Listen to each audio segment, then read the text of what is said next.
Upat ka travel tips nga angay pagasundon. Kinahanglan sa nimo mag-ipon og travel fund. Likayan ang pagpangutang para lang ipang travel. Mag-book og flight panahon sa seat sale. Ug ang labing importante, likayan gayod ang travel now, pulubi later. Upat ka travel tips nga angay pagasundon. Kinahanglan sa nimo mag-ipon og travel fund. Likayan ang pagpangutang para lang ipang travel. Mag-book og flight panahon sa seat sale. Ug ang labing importante, likayan gayod ang travel now, pulubi later. Upat ka travel tip. Bad trip, ang kati sa katawan. Pag nagko-commute, pag nagtatrabaho, nasa gym. Ang kate, di kaya ng ordinary soap, powder at alcohol. Kontra sa kate, sulfur for sure. Mag Dr. S. Wong Sulfur Soap. May quad-action power that helps fight bacteria, fungi, parasites, and inflammation. Based on representative germs tested with regular use. Kontra sa kate, mag Dr. S. Wong Sulfur Soap regular.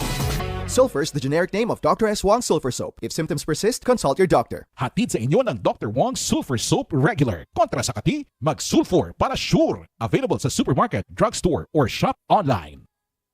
Para sa mas kumpletong pakikinig ng music, entertainment, news, and information. Meron yan dito sa Bombo Radyo. Dahil nandito ang music station ng Bombo Radyo Philippines, ang Star FM. Sa Mindanao, makinig sa 96.3 Star FM Davao, 93.3 Star FM Dipolog, 93.9 Star FM Zamboanga, and 93.7 Star FM Cotabato. Kahit saan sa Pilipinas at maging sa ibang bansa, lagi mong kasama ang Star FM. Dahil hindi lang kami sa radyo mapapakinggan, live din tayo sa Bombo Radio Philippines mobile app at sa Facebook.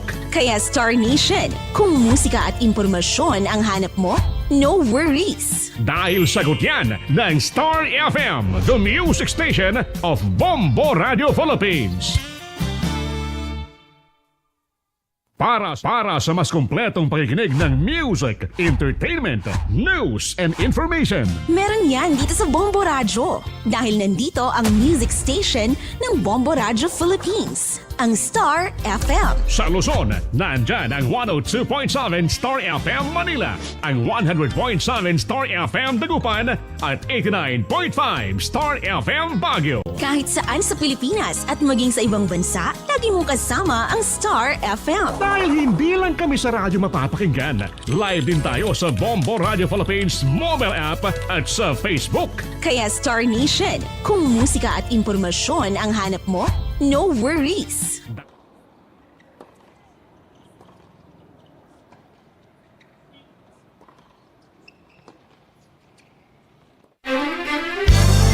Here now is Star FM's top.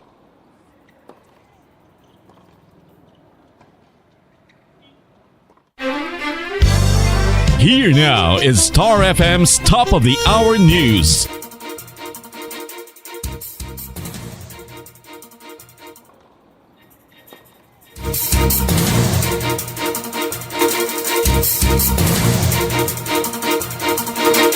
Pinaghahanda ng Department of Energy ang mga motorista sa panibagong taas presyo ng mga produktong petrolyo. Ayon sa DOE na ang 3 linggong sunod na pagtaas ng presyo ng langis ay dahil sa nagaganap na geopolitical tension sa ibang bansa. Sinabi ni DOE Oil Industry Management Bureau Assistant Director Rodela Romero na maaaring magtaas ng hanggang 20 sentimo sa kada litro ng gasolina, habang ang diesel ay inaasahan na tataas na hanggang 50 sentimo, samantala ang kerosene naman ay maaaring walang paggalaw. Sa araw ng Lunes, malalaman kung magkano ang pagtaas, habang sa araw ng Martes naman kadalasan itong ipinapatupad. Time check on Philippines Standard Time. It is now 5 minutes after 9 o'clock in the morning. At para naman sa ating ibang balita, isinusulong ng Department of Agriculture ang pagpasa ng batas na papayagan ang National Food Authority na direktang bumili ng mga palay at mais sa mga lokal na mga magsasaka at kooperatiba. Sinabi ni Agriculture Secretary Francisco Chu Laurel Jr. na ang proposal ay ang pagbabalak sa tradisyonal na procurement towers na ginagawa bago pa ang Rice Tariffication Law. Dagdag pa ng kalihim na ang nasabing panukala ay bahagi ng inamindahan ng Rice Tarification Law sa ilalim ng Rice Industry Cooperative Enhancement Act na inihain ni House Speaker Martin Romualdez. Paliwanag pa nito na ang mais ay hindi lamang substitute sa bigas sa Visayas at Mindanao at sa halip ay isa itong tumutulong sa feeds na kinakain sa mga poultry at livestock sectors.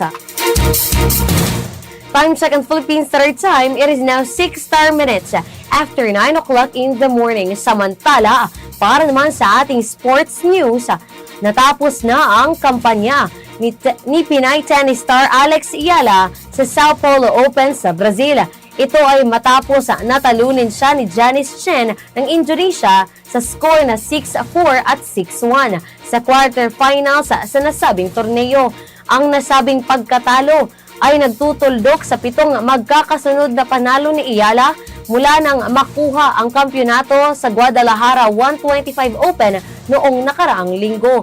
Sa unang set ay dominado ni Ayala ang laro na 3-0 hanggang sa makabangon ang Indonesian player at doon ito umarangkada. Pagpasok ng second set ay nakuha nito ang panalo sa unang laro, subalit ipinako ito ni Chen para tuluyang makapasok sa semifinals.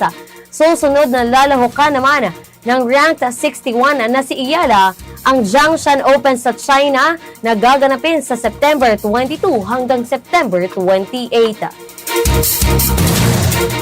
At para naman sa ating Christmas countdown, 103 days na lang ang natitira bago ang araw ng Pasko.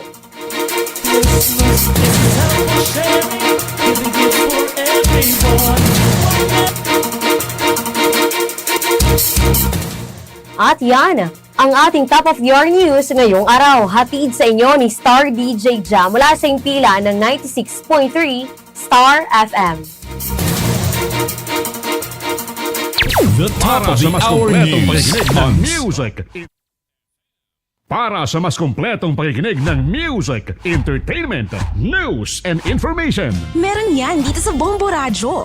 Dahil nandito ang music station ng Bombo Radyo Philippines, ang Star FM. Sa Mindanao, makinig sa 96.3 Star FM Davao, 93.3 Star FM Dipolog, 93.9 Star FM Zamboanga, and 93.7 Star FM Cotabato. Kahit saan sa Pilipinas at maging sa ibang bansa, lagi mong kasama ang Star FM. Dahil hindi lang kami sa radyo mapapakinggan, live din tayo sa Bombo Radio Philippines mobile app at sa Facebook. Kaya Star Nation, kung musika at impormasyon ang hanap mo, no worries. Dahil sagot yan ng Star FM, the music station of Bombo Radio Philippines. Para sa Oops! Star Nation, huwag kalimutang mag-like, mag-share at syempre, mag-follow na rin para sa mas marami pang ganap. Mapabalita man yan, mapaimpormasyon at mapachikahan. With Star FM, deserve mong maging updated at magkaroon ng bonggang good vibes because it's all for you. Thanks for watching!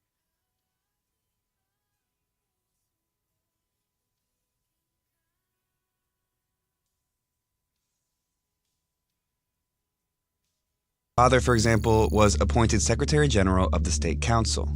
And as the son of a Long Marcher, young Shi was given the informal title of Princeling. Mao succeeded in never giving up his power during his lifetime.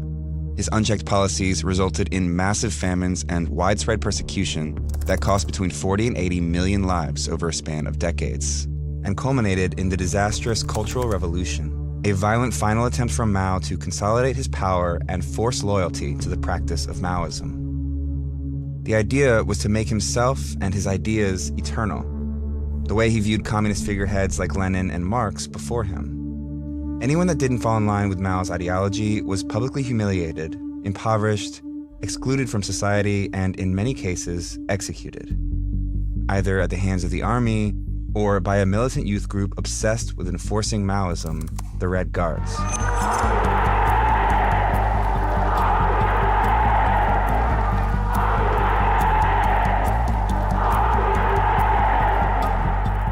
Even those closest to the dictator weren't safe from his purges during the Cultural Revolution.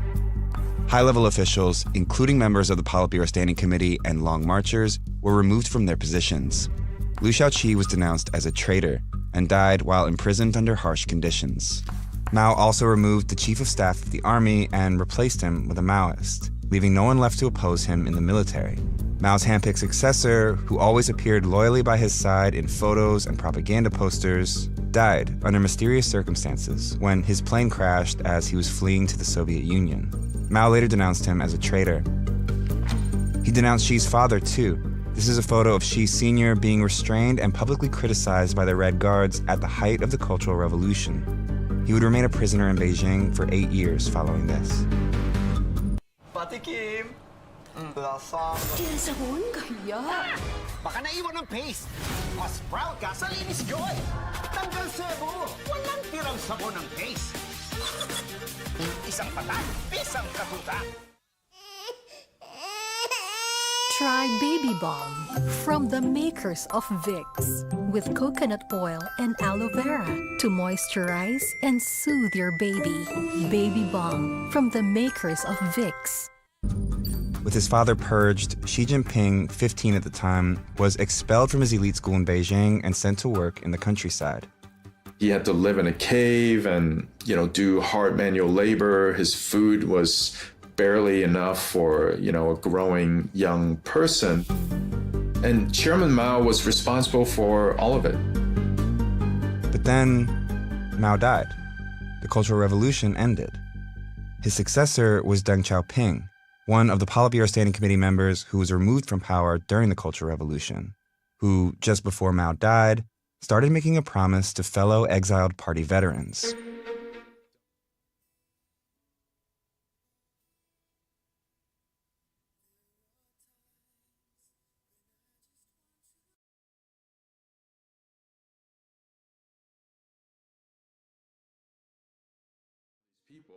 With experienced leadership back in place, the party needed to figure out how to prevent something like this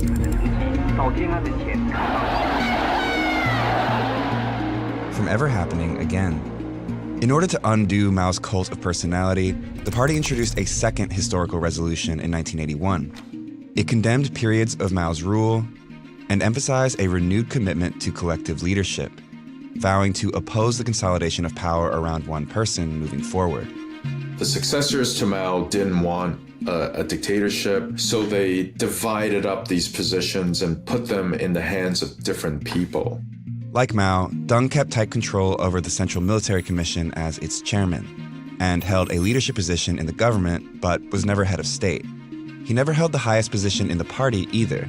Instead, he set up a new advisory commission and served as its chairman, which allowed him to influence the party's direction without positioning himself directly on top of it.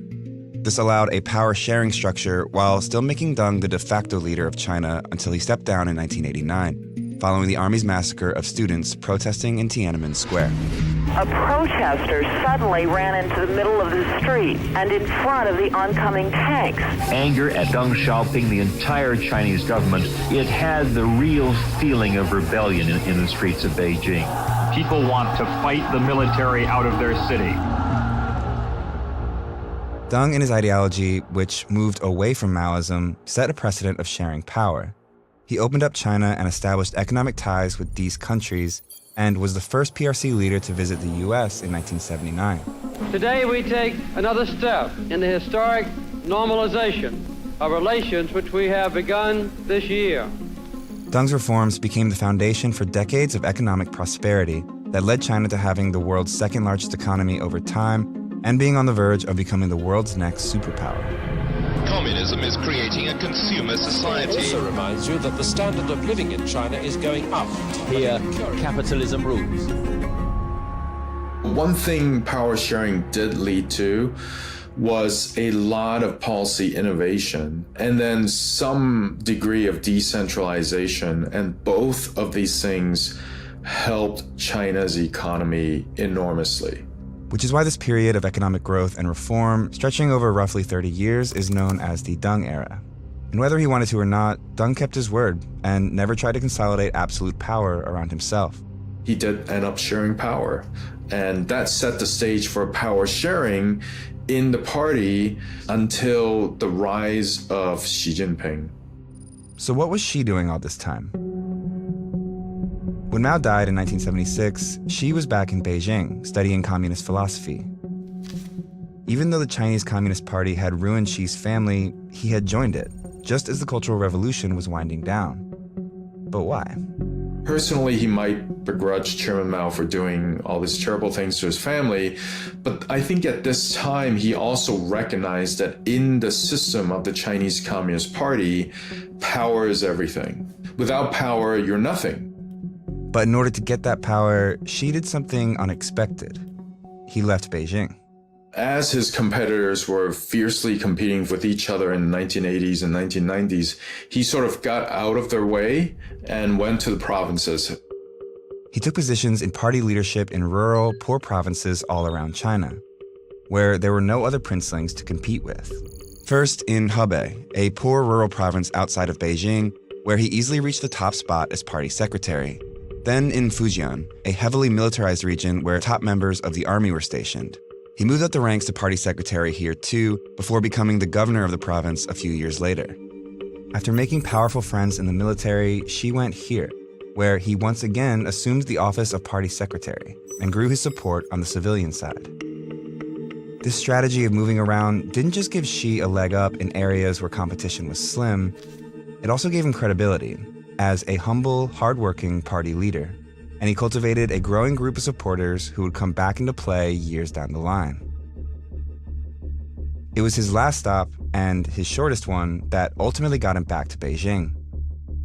A brief stint in the top party spot in Shanghai in 2007, where he rehabilitated the city's image following a high-level corruption scandal.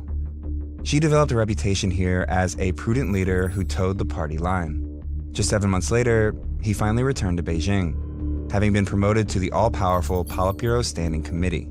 Basically, the people who were deciding on top leadership at the time, they wanted a princeling, but they didn't want a princeling who was too ambitious or too strong. So Xi Jinping, he was seen as less ambitious because he was willing to go to the countryside and work in lower-level positions. When Xi emerged at the 2007 National Congress and leadership unveiling, he was one of the 9 most powerful men in the country. It was at this moment that his strategic climb, over 17 long years in the countryside, paid off. Si Segunda man, biktima sa imposibleng mansa. Mugasto na sab sa bagong uniform. Dili kaya sa detergent. Sa Ariel, posible. Aron mas matangtang ang hinungdan sa paglabong na i-10x Power Clean. Pwede nga dili na magpalit og bag-o. Imposible nga mansa, posible sa Ariel. Good day for a date. Bad day for kate. Baka dandruff yan. Mag Head and Shoulders every day. Prevent dandruff and kate from coming back. So you're up to 100% dandruff-free every day. Head and Shoulders. Big time. When the General Secretary stepped down in 2012, Xi emerged at the top spot in the party as China's leader. Now, the elite son of a former revolutionary turned exiled peasant turned party darling was poised to seize control of everything. Like Mao, Xi Jinping believes that rallying around a single figure is crucial to the party's survival, rather than the collective leadership Deng's reforms had normalized. So pretty much as soon as Xi Jinping came to power, he started getting rid of people. The news 4 top officials removed for taking bribes was announced on state TV. Xi Jinping has just sacked his foreign minister, just sacked his defense minister. He sacked a whole lot of other people at the top of the military establishment. The former security czar has not been seen in public for more than a year. The investigation against Xu allows the Chinese president to remove those opposed to his reforms. He launched a major anti-corruption campaign as soon as he took power in late 2012, early 13, which led to the arrest of hundreds of senior level officials, as well as military officers. These purges targeted Xi's rivals in the party, whose vacant positions he filled with his own supporters. After this massive purge, Xi Jinping was in very tight control over both the party and also the Chinese military, thereby making him the most powerful leader of the Chinese Communist Party since the death of Mao. That pattern continued in the second term, where he unveiled 5 new faces of the Politburo Standing Committee, 3 of them with close personal ties to Xi. In 2021, Xi pulled off one of his most dramatic acts yet to enforce his influence over the Chinese Communist Party. He introduced a third historic resolution that unified the party's ideology around one clear line of thinking: Xi Jinping thought. Xi's personal political ideology would now be the core in the party's thinking, political stance, and action. Basically, Xi Jinping's ideas could no longer be challenged. And they weren't for many years. During Xi's first 10 years in power, the size of China's economy more than doubled. So did average individual income. So did military spending. Under his leadership, China's presence on the world stage has grown too, positioning the rising superpower to take on the role of an aggressor externally, reasserting claims over parts of the South China Sea, intimidating Taiwan and Tibet, and stripping democratic process in Hong Kong. Inside its own borders, strict internet censorship and surveillance are widespread. And oppression of Uyghurs, a mostly minority Muslim ethnic group, is marked by human rights abuses. But it wasn't until COVID that Xi saw the first real challenge to his authority. Anger in China is growing. Video showing protesters in Xinjiang fed up with China's zero COVID rules. The boldest public challenge yet for leader Xi Jinping. With these protests all around the country and the party's reputation in peril, Xi reversed the failed policy, but is now faced with a shaky economy and cracks in his unchecked authority.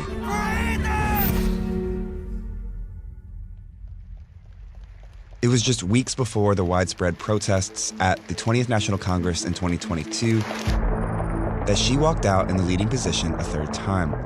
He had already locked in the presidency for another 5 years and unveiled a Politburo Standing Committee completely packed with those loyal to him, after removing the final senior members of the party that had ties to his predecessor. Now, there is no one left in party or military leadership whose ideology differs from Xi. I don't think anyone can push him out at this point. I think he will be the most powerful leader in China as long as he's alive and conscious. Thanks so much for watching this episode of Atlas. So many teammates worked on this piece. A small army of editors, animators, and researchers helped bring this complicated story into focus. I'd especially like to shout out Raja, one of the key researchers on this piece, who conducted an incredible interview with our expert, Victor Xi. It takes a lot of resources to make these videos, but we publish our work free to watch here because we think journalism should be accessible to everyone. If you believe in keeping journalism free and want to support our continuing work, go to vox.com/give now to make a contribution. Thanks again.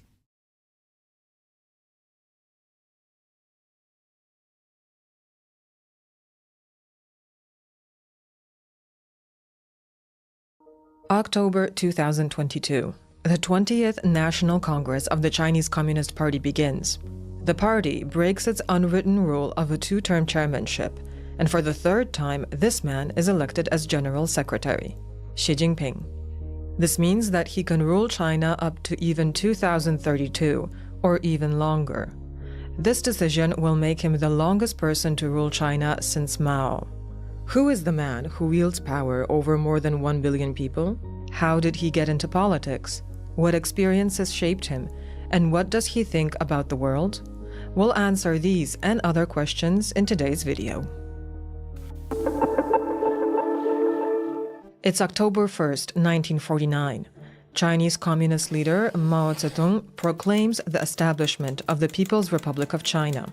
A new period in Chinese history begins. It's a symbolic moment. The people who fought alongside Mao consolidate their power. A new elite is emerging that will rule this vast country. And among this elite is this man, Xi Jinping.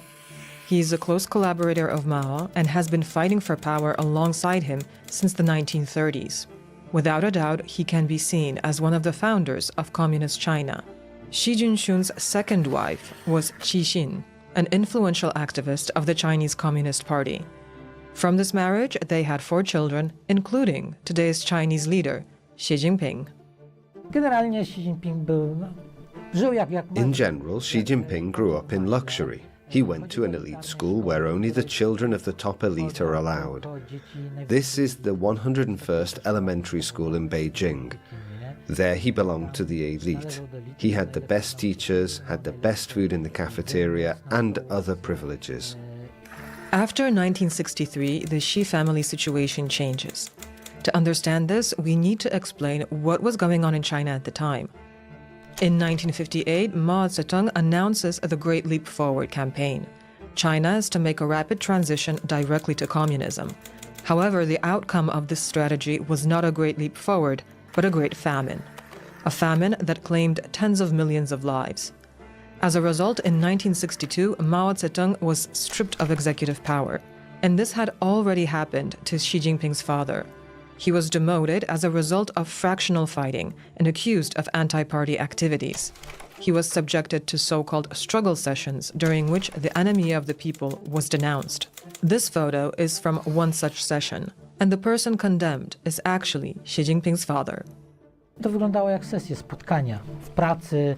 These were meetings at the workplace, but during them you had to condemn others. Individual people had to step forward and condemn a particular party member. In this case, at these sessions, Xi Jinping and his siblings had to condemn their own father. Likewise, his wife had to condemn her husband. Here she reportedly did not object, but also did not speak out quite actively against her husband, which was later brought up against her, and she was punished during the Cultural Revolution. Even greater upheavals begin soon after. In 1966, the so-called Cultural Revolution begins. In the simplest of terms, it can be described as a great movement launched by Mao, in which radical youth accused the Chinese government of the time of abandoning communist ideas and leading the country towards capitalism. People associated with the revolution wanted a return to Maoist policies. They also fought against any signs of the old order, and as a result of the Cultural Revolution, Mao Zedong was restored to power. However, for many, the Cultural Revolution meant repression. While Xi Jinping's family was among those repressed, their situation could have been much worse. Xi Jinping's father had already been removed from power and punished, so the worst wave of repression associated with the Cultural Revolution bypassed Xi's family. Of course, the family still felt all the worst effects of the Cultural Revolution. The others had been punished before, so they were prepared to some extent for these repressions. And, of course, Xi's family still paid a rather high price. Young Xi Jinping wanted to be part of the ongoing revolution, so he joined the so-called Red Guards. This was a radical communist movement that would lead the revolution. They were responsible for numerous crimes against the so-called enemies of the people. However, in 1967, Chairman Mao decided to crack down on the Red Guards, and a huge number of them were sent to work in the countryside. Among them were Xi Jinping and his family.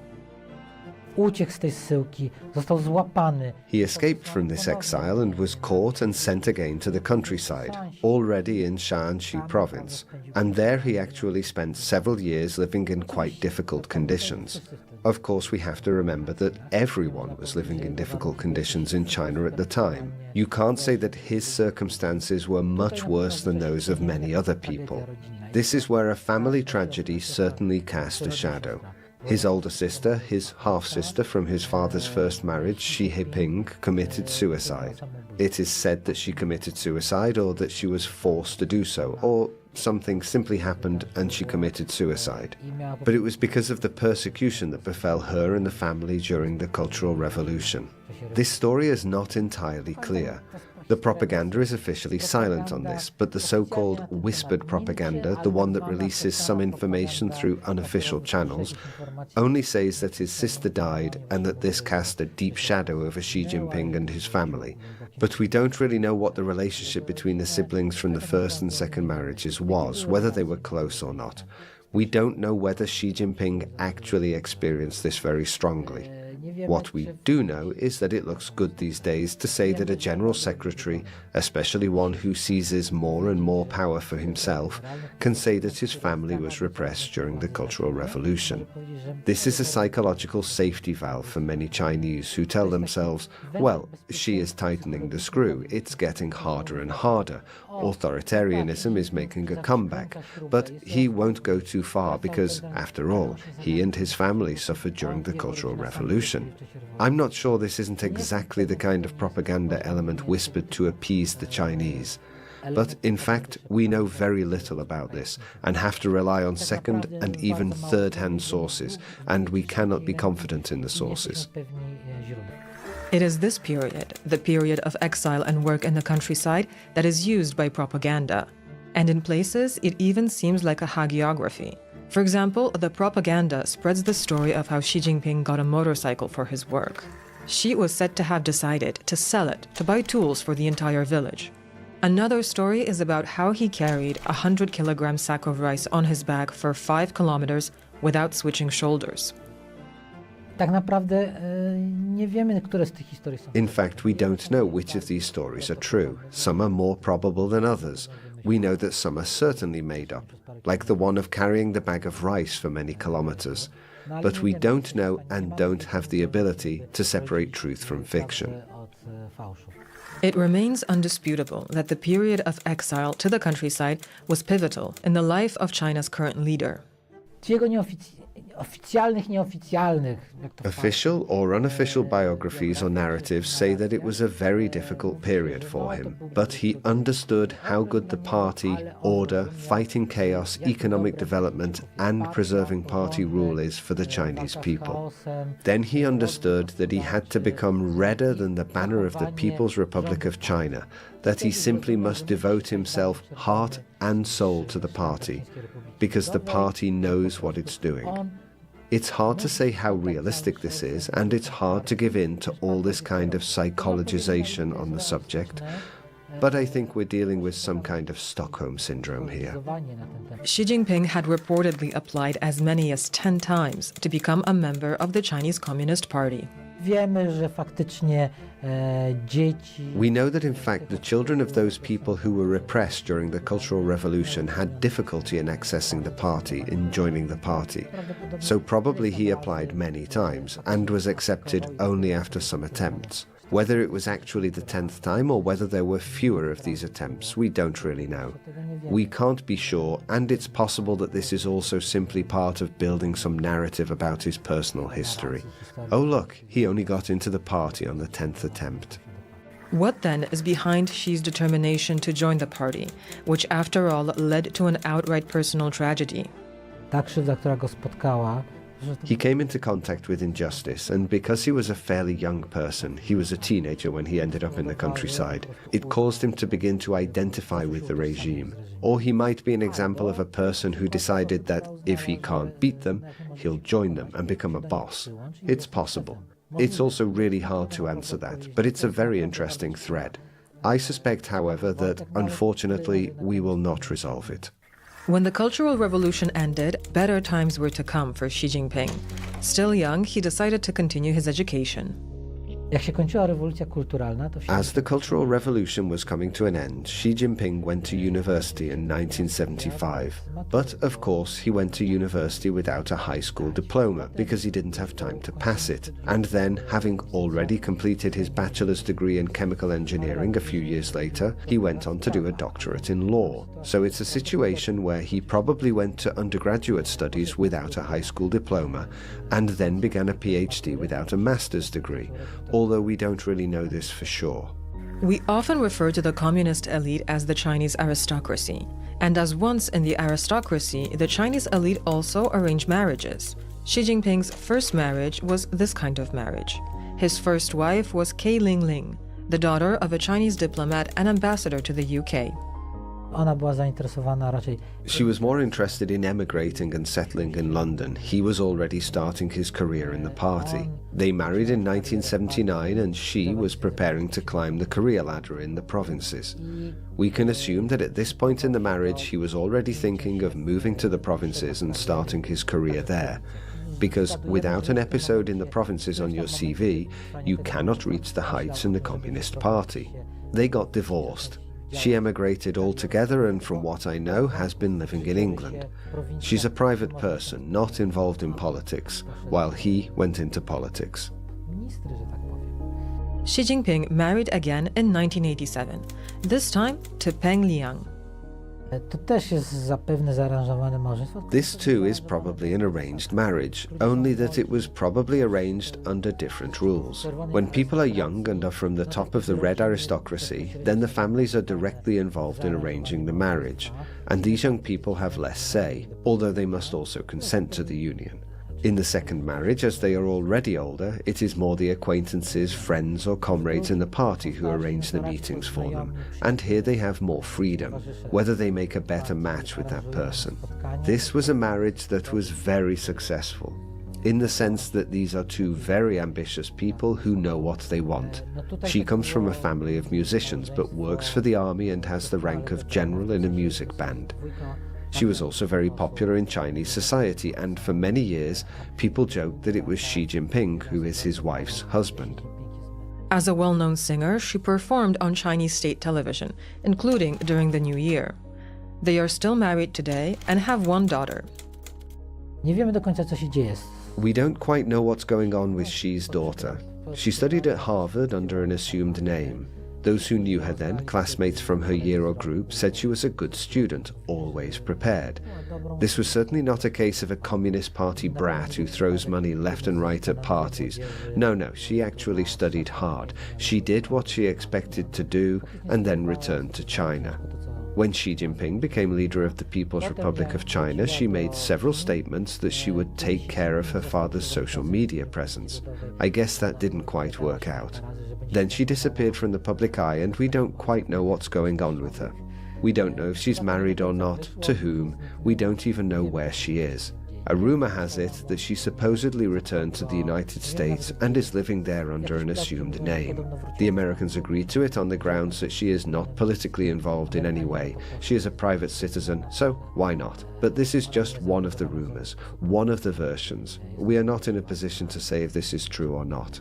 Let's go back to Xi Jinping's political career. His father was rehabilitated in 1978 and held leadership positions in the Guangdong province. Thanks to his father's connections, Xi Jinping began his career in the prefecture of the Fujian province. And in the Fujian province, he began to climb the career ladder. This is one of those two provinces opposite Taiwan. The other is Zhejiang. These are some of the richest, if not the richest provinces in China, and easy to govern. One can say even effortless. You really have to mess things up and make an effort to do so in order for things to go badly there. Xi Jinping was active in Fujian until 2002.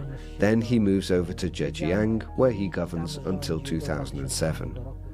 In 2007, Xi Jinping takes power in Shanghai.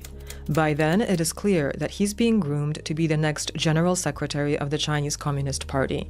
But his mother was also crucial in this process. She likely has extensive connections in the ruling elite, or had them at that time. The fact that his father in 1985 directed Xi's career towards these richest provinces, where he could not only easily ascend and in relative safety, but also gain a very large political base, was also significant. Xi Jinping had a lot of resources which he could trade with others, barter for services, and notably expand his base. Xi took great care not to be involved in any scandals. Apparently, he told his family, "You can make money, I'll help you make it, but you can't make money in the province I'm working in at any given time." It was an exchange. He would put members of his family, his clan, to make money under the care of someone else from another province, and he in turn would take care of that family. This is the kind of cross-service exchange that secures people in high positions. Not everyone is sensible enough to work it out that way, and not everyone can find someone they can trust enough to put themselves under the care of their family, and do the same in return. It played out nicely for Xi Jinping, and it did not get him into any trouble. There is one well-known scandal from when he was in power, one that Xi was not involved in, but he cracked down hard on everyone who participated in it. The fact that he acted in a very decisive way and at the same time seemed indestructible, skillfully able to create a buffer between the family's business and himself, caused him to be considered sensible enough to be put in power. In addition, Xi Jinping was not a member of any of the warring fractions and was therefore acceptable to all sides. As next in line to the Chinese throne, Xi Jinping had one rival, Bo Xilai. This politician, with the support of part of the extreme left, the oil industry, and the intelligence services, tried to undermine the way in which the successor was chosen, and thus Xi's future power. These attempts, which from the beginning had little chances of success, ended in a scandal that could serve as a script for a thriller. Afera jest o tyle ciekawa sama z siebie, ponieważ The scandal is interesting in itself because it gave us a glimpse of how party elites function. In October 2011, Neil Haywood, a British citizen, suddenly dies. The official investigation declared the case a suicide. He died in a hotel in China. Then, in the spring of 2012, Wang Lijun, that is, the police chief under Bo Xilai, fled to a neighboring province to the city of Chengdu, where there is an American consulate, and asked for asylum. It wasn't granted, and he was, after some time, removed from the premises, although after quite a long interrogation by the Americans, and he turned himself in to the police in China. He was brought to Beijing and interrogated there. It turned out that Haywood was murdered, poisoned by Bo Xilai's wife. What the motives were, we don't really know. The investigation theoretically showed that it was because Haywood had demanded more money for services to Bo's family. The services in question were moving capital and money that the family had accumulated. Once they were able to transfer capital abroad, Haywood invested it in foreign markets. He was sort of a banker for the Bo family. Most likely the motivation was therefore money. During the investigation, Gu said she thought he wanted more money because he was taking care of their son studying abroad in the UK, and she was afraid for her son's future and whether his life could be in danger. She thought that Haywood was blackmailing her in some way. But in my opinion, we don't have enough confirmed information to believe this explanation, and it's unlikely that someone would dare blackmail someone so high up in China. However, the very fact that Haywood was poisoned and quickly eliminated shows that it was the other way round, and that it was him who should have been afraid of the Bo family. This case brought down Bo Xilai, who was later convicted of corruption.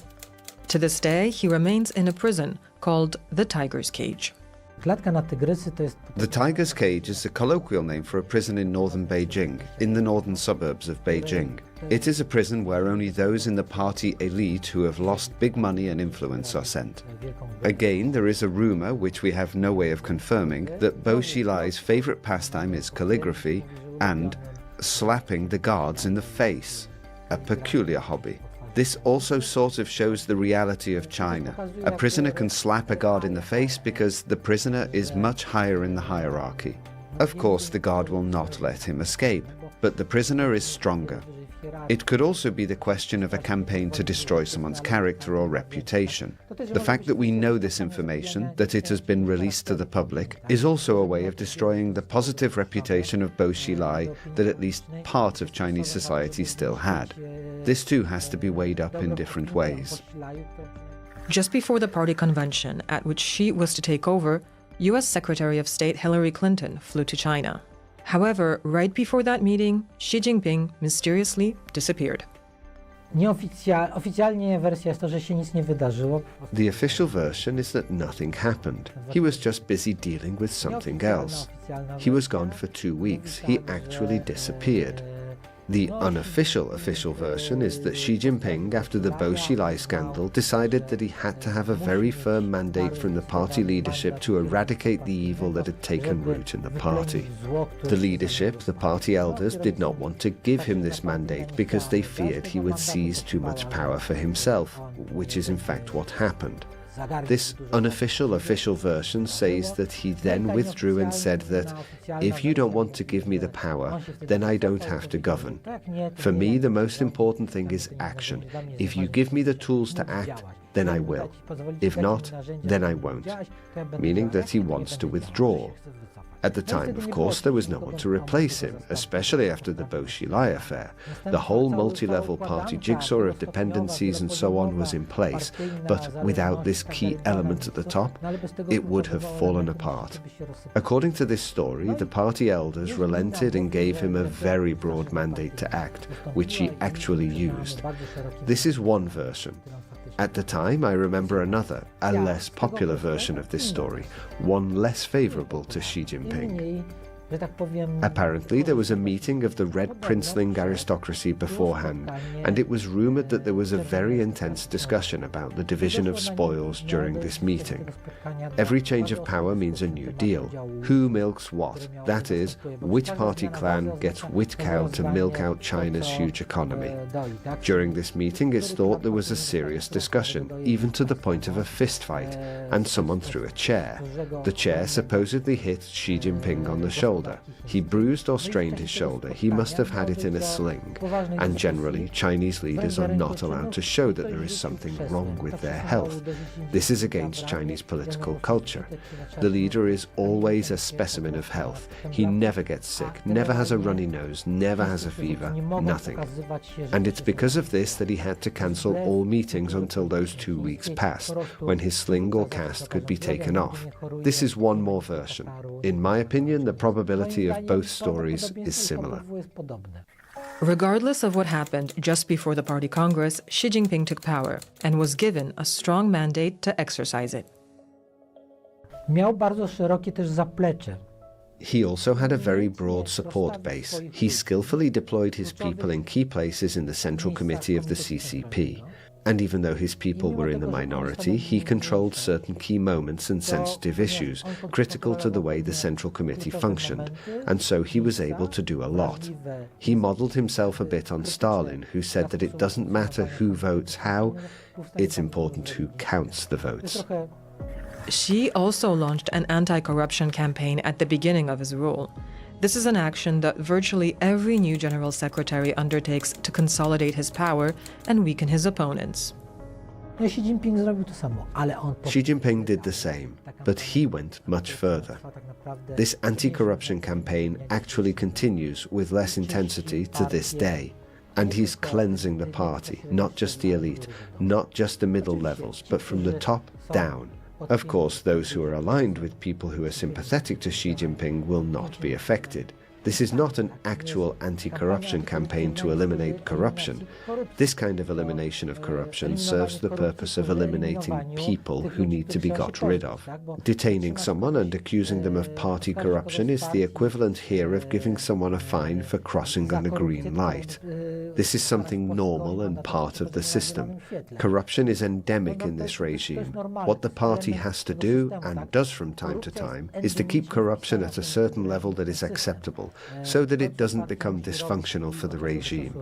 That's how it works there. Xi Jinping himself and some party members have suits that cost more than several months of their official salary. Now let's turn to Xi Jinping's worldviews. The key thing to understand his view of the world is Marxism-Leninism. He is really a deeply committed Marxist, but a Marxist-Leninist, with the stress on Leninism more than Marxism. This can be seen both in his speeches, which are much better constructed from the point of view of the Marxist narrative or ideology than his opponents. These are not speeches where he just has something to say about Marx, has to refer to Marxist ideology. You can see that this is a deeply thought-through issue. He genuinely refers to Marxist ideology, also to Stalinist ideology. It was under Xi Jinping that the remaining volumes of Stalin's works, which had not been published in the Soviet Union, were translated into Chinese, compiled and published, because the penultimate volume of Stalin's works had already been prepared for publication in the Soviet Union, but after Stalin's death it was not published. In China it was translated and published, and also the last, the final volume, which was translated from his works and compiled and published by the Chinese themselves. Regarding Xi's approach to the West early in his reign, he said, "There are some well-fed foreigners who have nothing better to do than point fingers at our affairs." He said this in Mexico to the Chinese diaspora, to representatives of the Chinese diaspora. It doesn't seem to be a coincidence. On the one hand, Mexico is a developing country, so it's as if he was counting on this to resonate well as an anti-Western element. But at the same time, he said it in a country bordering the United States. He probably wouldn't have had the courage or the desire to say it in the United States because it would have messed up his eventual visit there. But the fact that he said it very close to the United States, practically in America's backyard, that in itself is very symbolic and significant. In fact, we don't really know what kind of attitude he has towards foreigners. We actually know very little about his personal views. He was in the United States for a short visit for a few weeks in the 1980s in Iowa. At that time, he behaved very appropriately, made some friends, even spent some time with one of the families. And he maintains good relations with them to this day. But do they maintain these good relations because it's a good propaganda piece and it sells well PR-wise to the West? At the time when, for example, Xi Jinping had already become General Secretary, then Chairman of the Rural People's Republic, and was about to travel to the United States, he specifically wanted to stop in Iowa and visit this family. But whether this was actually his personal choice or whether it was simply a well-played narrative by the propaganda department or the Central Committee, who knows? Let's remember that Marxism in the Chinese edition is Third World Marxism. It is a Marxism adapted to the needs of states or the nation or the national liberation anti-colonial struggle. So it contains a very strong anti-colonial, anti-Western element. It's hard not to suspect that Xi Jinping, for whom party ideology has become his own psyche, it's hard to believe that he hasn't to some extent embraced it. But whether this is his personal bias or whether it's more of a bias on a general basis that the West is bad, but maybe some Westerners are okay, or whether it's more of an aversion to foreigners in general, this is hard for us to establish. Personally, I would rather lean towards the former theory, that it is simply an ideologically adopted dislike of the West and not necessarily a dislike of individual foreigners. Xi Jinping's China is also more assertive on the international stage. Whereas the question again is whether this is a matter of Xi Jinping himself or simply him tailoring his message to a specific audience. China has reached a certain level of development and international engagement where it simply has to decide, will it align itself and adapt to the existing international order, or try to more or less violently change it and adapt that order to itself? It seems that under Xi Jinping, the party has decided that it is resolutely working in the latter direction, i.e. it is trying to break and change the existing international order. This is what their alliance with Putin and with Russia is about. It is difficult to say which is the cause and which is the effect. China under Xi is also gradually becoming more authoritarian. Of course, at least as of today, thankfully there are no death pits, no mass repression, although these repressions do happen, as in Xinjiang.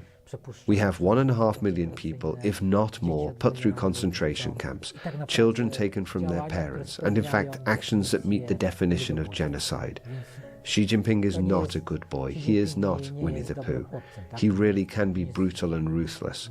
Besides, the zero-COVID strategy has also shown how ruthless and brutal he can be in his actions if he deems it necessary.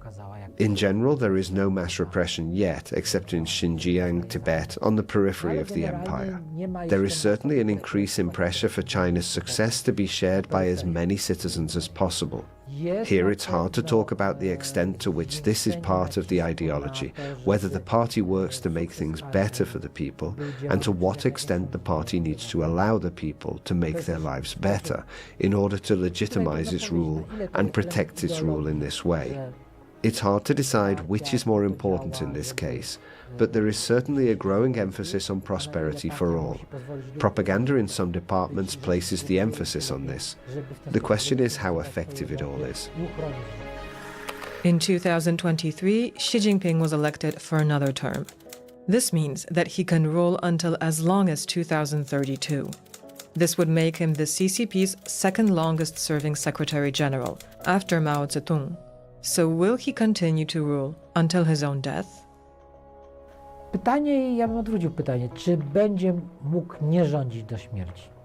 I would dismiss this question and ask whether it will be possible for him not to rule until he dies. The longer you rule, the more enemies you create. So leaving office and giving up power means putting yourself at the mercy of others. Although you can probably prepare a successor, nominate someone, but you never know for sure that this person won't turn against you, turn out to be an enemy, or lose power and be replaced by someone hostile to you. This is one thing, that is, to secure yourself. The other is the issue of alienation. The longer you rule, the more you alienate yourself, the more and more convinced you become of your wisdom, of your genius, that only you can advise, only you see all the problems, and only you see all the solutions. As a result, it may be that he simply won't let go, even if he initially took power with the assumption, and I'm making this up now, I'll rule more than 2 terms, it will be 3 or 4 terms.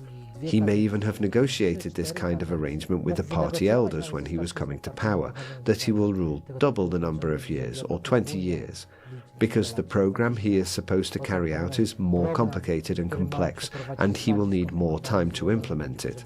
It's possible that this was the case, and it's possible that coming to power he really believed that he would, I don't know, govern for 3 or 4 terms, and then just leave. Nevertheless, I think that already, after so many years in power, this process of alienation, detachment from reality, and self-glorification is already taking place. Additionally, I think there are very few people in the world who could maintain a healthy distance from themselves in such a situation. So I suspect that he will simply at some point, if not already, sooner or later, reach the point where he will recognize that he simply cannot give up power, and personal security in the grand plan, the program he wants to carry out, no one else will be able to carry it out the way he does. He may justify it to himself this way, but this is already psychologizing. Maybe let's not get too deep into it. Thank you for watching. If you enjoyed this video, take a look at our other stories on screen now.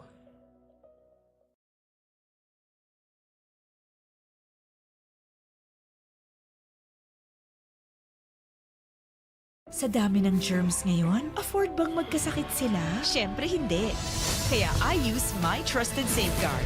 Now mas pinalaki, mas pinasulit, mas protected with complete 10 germ protection. Better safeguard than sorry.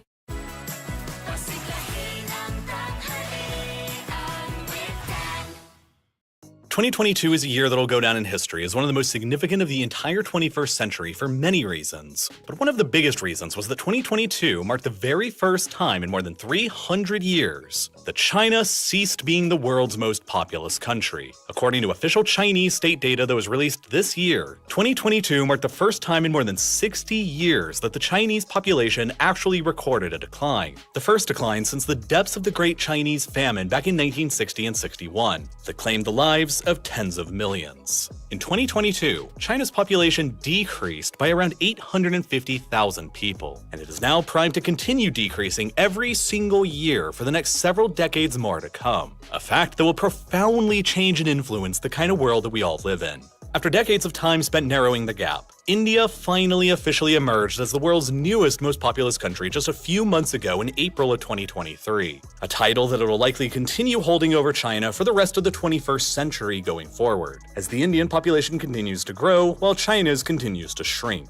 In less than 40 years from now, by 2060, India's population is projected to further accelerate towards the 1.7 billion people mark, before finally stabilizing and contracting slightly by the end of the century. Meanwhile, China's first year of population decline in 2022 heralds only the beginning of a decades-long process in which the Chinese population will, historically speaking, begin rapidly declining. In less than 30 years from now, by 2050, China's population is very likely to lose somewhere between 100 and 200 million people from where it's at today. And by the end of the century in 2100, China's population may decline from the 1.41 billion it still is today to as few as only 800 million, representing what will be nothing less than the quickest population decline of any civilization in human history. By that point, the Chinese population may only be around half the size of India's end-of-century projected population of around 1.5 to 1.6 billion. Today, in 2023, the Chinese population still accounts for around 18% of the entire human population.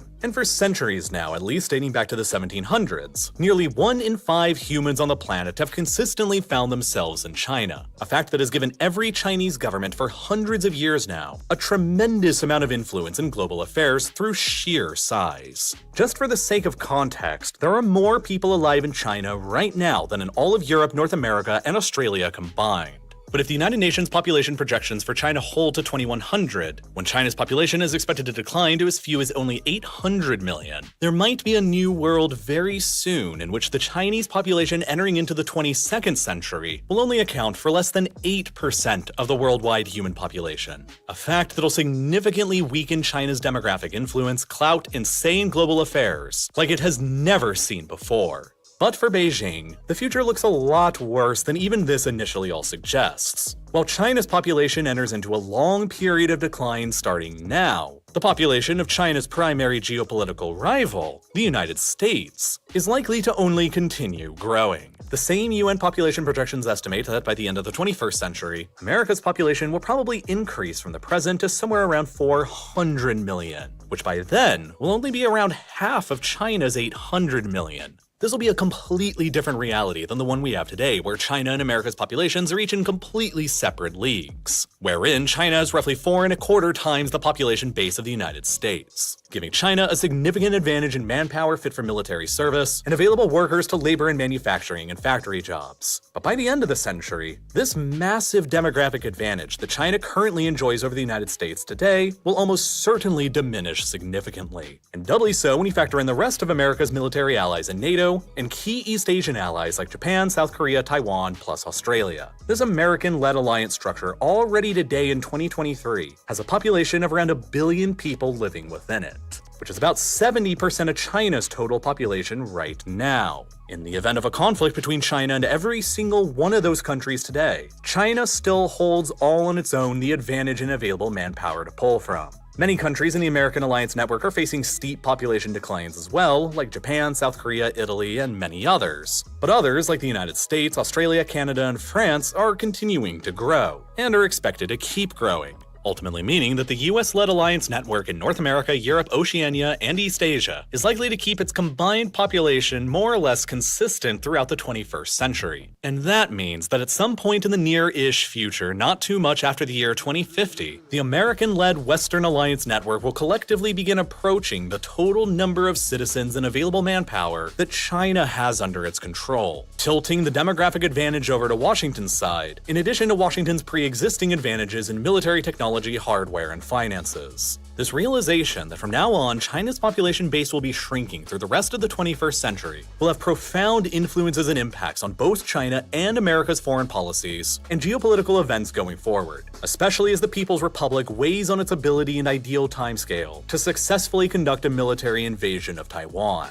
Beijing now realizes that its demographic window of opportunity to exact its desired changes upon the world order, like establishing firm political control over Taiwan, is limited and beginning to close shut, and will almost certainly completely shut altogether by the early 2030s next decade. A fact that implies that if the People's Republic really is going to invade Taiwan, the best opportunity for them to do so will be either before that window closes shut for good or never at all. It suggests that a Chinese invasion of Taiwan will most likely happen within the next 8 years from when this video releases, or it will never happen at all. So how did China even get itself into this situation and what will be the world's fastest shrinking population, since it has been the world's most populous country for so long? Ever since the era of the Qing dynasty in China in the early 1700s, China has continually been the home of the world's largest population. But for a period of roughly 4 decades between 1911 and 1948, China faced significant internal and external crises and pressures that kept the population from growing very quickly as the Western world was industrializing and growing rapidly. In 1911, a revolution toppled the centuries-old Qing dynasty and suddenly overthrew more than 2,000 years of imperial rule in China. What had constituted China was quickly catapulted into nearly universal chaos, as ethnically separate regions of the Qing dynasty like Mongolia and Tibet declared their independence, while several aspiring warlords rose to local power across much of the rest of the country, all as the central government calling itself the Republic of China was increasingly failing to maintain its control and authority. Then, the Chinese communists led by Mao Zedong rose up and began fighting a decades-long civil war with the Republic of China's government in 1927.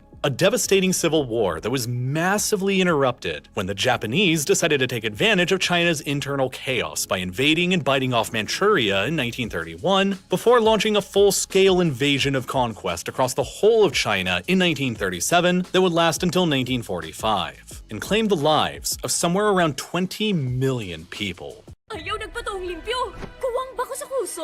Ang lago! Makauwaw! Gulat ka? Mag-tide ka! Bisag dalag-dalag man, sa tide, lapos limpyo, hasta kwilyo o ilok. Puti o uwi! Tide, lapos limpyo, patok sa pagkadalag. Cheese Whiz has calcium that helps make your bones strong. Cheese Whiz, for the strength to do more.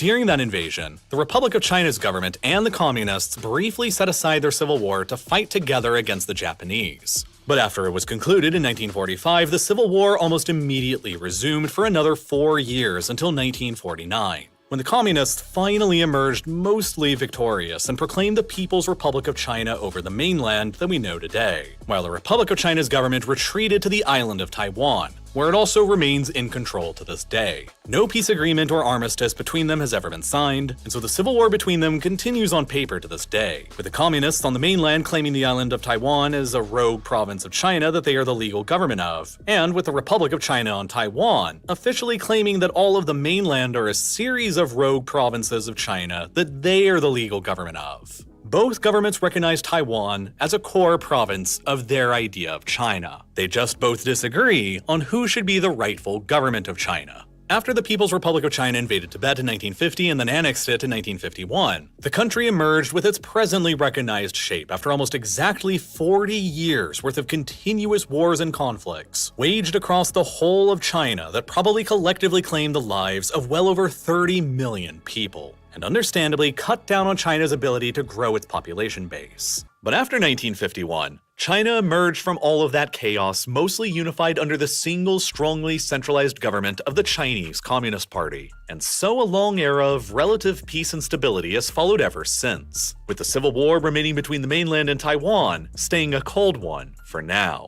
During times of war, chaos, and uncertainty, people are less hopeful about their future and less likely to have children. Conversely, during times of general peace and stability, people are much more hopeful about their future and more likely to have children. And so, a baby boom took off in China following the conclusion of the Civil War in 1949, that is similarly analogous to the baby booms that also happened in post-war Europe and North America. Over just a 25-year period between 1950 and 1975, China's population completely skyrocketed by nearly 66% as the country added in around 364 million people. And that's even after including the period of the Great Chinese Famine, which lasted between 1959 and 1961 and that claimed the lives of anywhere between 15 and 55 million people in the country, wherein China saw its final 2 years of population decline until the 21st century in 1960 and 61. After the famine ended, China's baby boom generation entered into the world during a period from 1963 to 1975, when there were more than 20 million births taking place within China every single one of those years. By 1970, the average Chinese woman was still having 6.1 children each, at the same time when American and German women were only having an average of 2.3. This led to widespread fears within the Chinese Communist Party leadership at the time that China was facing a massive and endemic overpopulation problem that would cripple the country's future as the government would struggle to care and provide for so many new people. Thus, in order to combat the perceived specter of overpopulation, the Chinese Communist Party introduced the Later, Longer, Fewer campaign in 1973. It raised the legal age of marriage in the country up to 23 for women and 25 for men, strongly encouraged a 3-year waiting period between births, and restricted the amount of children to only 2 per family, with penalties that would be applied to people who failed to comply. The policy ultimately proved to be very successful very quickly, as the average birth rate of 6.1 children per woman in China in 1970 crashed down to 2.7 children per woman only a decade later in 1980. But 2.7 births per woman was still well above the replacement ratio of 2.1 children per woman, meaning that China's population was continuing to grow despite the Later, Longer, Fewer campaign. The government felt that the policy hadn't gone far enough to curb China's inevitable future as a vastly overpopulated state. And so it was followed up with a now well-known one-child policy that was launched nationwide across China in 1980. A policy which strictly limited urban couples in the country to only being allowed to have a single child. The policy was slightly relaxed by the mid-1980s to allow ethnic minority groups in the country and rural families to have up to 2 children, but only under the condition that their firstborn child was a girl. Because of widespread cultural preferences in China for boys who were viewed as the ones that would take care of their parents in old age, the one-child policy led to decades worth of well-documented gender-selective abortions of female pregnancies, and girls passed up for adoption so that couples could try again for their preferred only male child.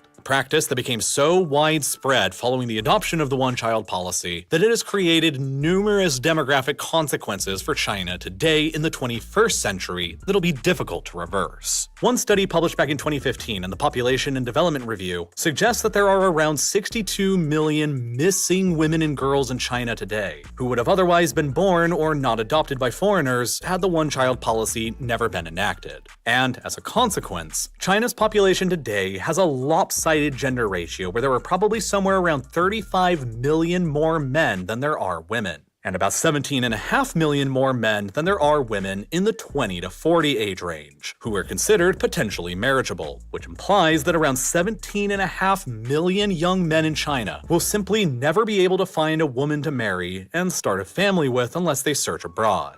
Further, as a result of decades worth of the government's intervention to crush the national birth rate, births indeed began to plummet in China. By the 1990s, a decade into the one-child policy, the fertility rate in China had already dropped to just 1.5 children per woman. And as of 2020, it has fallen to a historic low of only 1.3 children per woman. This means that China's birth rate has been well beneath the replacement level of 2.1 children per woman that is required to keep the population stable for decades now, pretty much ever since the 1990s. By the 2010s, the Chinese Communist Party leadership began to recognize that the country was beginning to tip from the panic of overpopulation that gripped them in the 1970s and 80s to the new and opposite problem of depopulation and terminal demographic decline. In 2013, the one-child policy was slightly relaxed to allow any parents in the country who themselves were only children to have a second child, regardless of gender. Then, finally in 2016, after the past 36 years of being on the books in China, the one-child policy was officially ended, and all couples in the country were allowed to begin having 2 children again. And then, just a few years later in 2021, recognizing the severity of the problems their policies in the 70s and 80s had created, the government rolled out the new and current 3-child policy, allowing and even encouraging with tax incentives all Chinese families to have up to 3 children. But these recent policies are, for the most part, too little and too late for the country.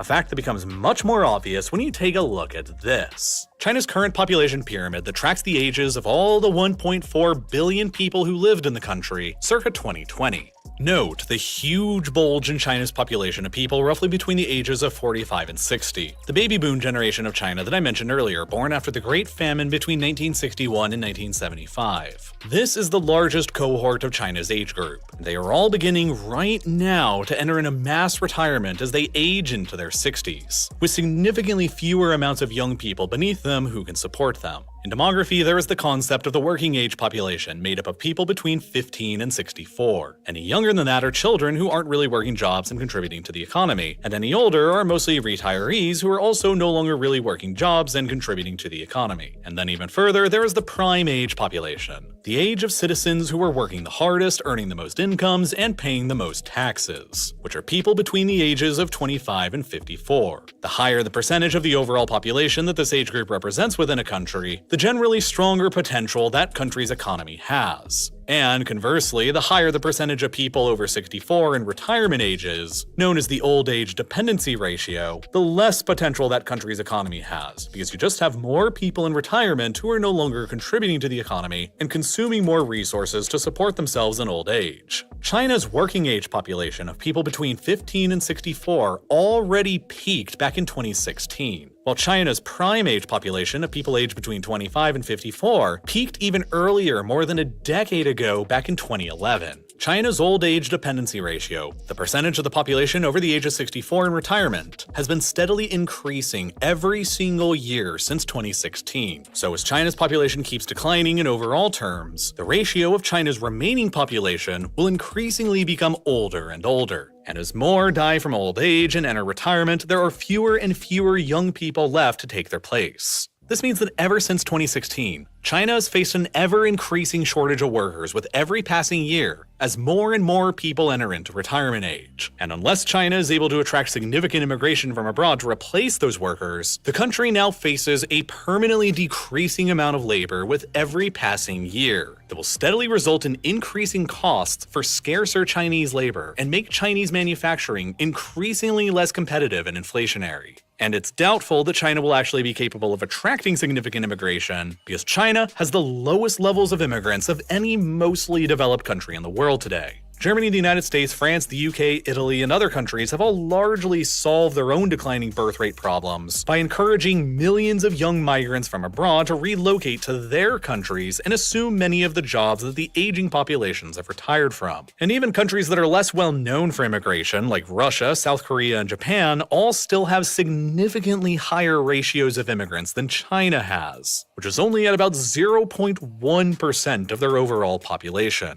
China has virtually no modern history of large-scale immigration, and unless something radical changes in the country, this is likely to remain the case. And that means that China's rapidly aging and shrinking population are set to become a major drag on the Chinese economy going forward for the next several decades to come. A similar situation to what will come in China has already played out its course in Japan. In both demographic and economic terms, China appears in a lot of ways to be around 30 years ahead of Japan. Back in 1950, Japan had a massive young population at the bottom of their population pyramid, with a median age of only 21 compared to America's 29. Just like how China had 30 years later in 1980. Japan then benefited tremendously from decades worth of explosive economic growth that even outpaced growth in the United States as this bulge of hyper-productive young people moved their way through the overall population pyramid and became an increasingly larger percentage of the overall Japanese population. The GDP per capita in Japan skyrocketed from only 16% of the levels in the United States in 1960 to 154% of it 35 years later in 1995.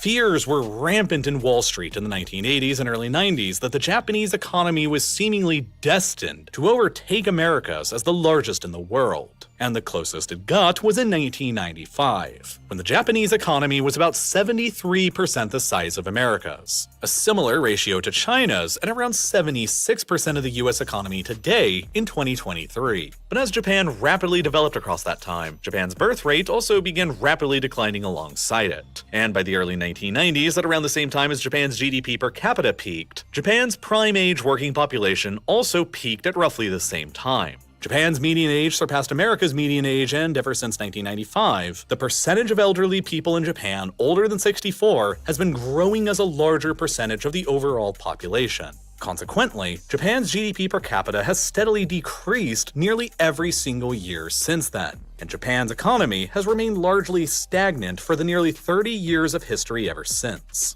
As of 2022, the Japanese GDP is still smaller than it was 27 years before, back in 1995, as Japan's overall population has continually grown older and entered into its own state of continuous decline that began back in 2008 that has lasted ever since. China's demographic and economic experiences are increasingly seeming to almost mirror this process that already took place in Japan. In 1980, China had a massive young population at the bottom of their population pyramid and a median age of only 21 compared to America's 29, exactly like how Japan had in 1950. China then experienced decades worth of explosive economic growth buoyed by this rising tide of young and highly productive workers, rising through the population pyramid and becoming an ever-increasingly higher percentage of the overall Chinese population. It was during this period from 1980 onwards through roughly the present that China became known as the world's factory, a time period in which Chinese labor was abundant and wages were cheap. the time period in which China's global competitiveness as a manufacturing hub was unmatched anywhere in the world because of its massive and cheap labor force. But China's birth rate also crashed during this time period, and so by 2011, China's prime age labor force peaked, and then began declining as an overall percentage of the population in 2012, while China's working age population, aged 15 to 64, peaked in 2015, and then began steadily declining in 2016, similar to how Japan's began shrinking back in 1995.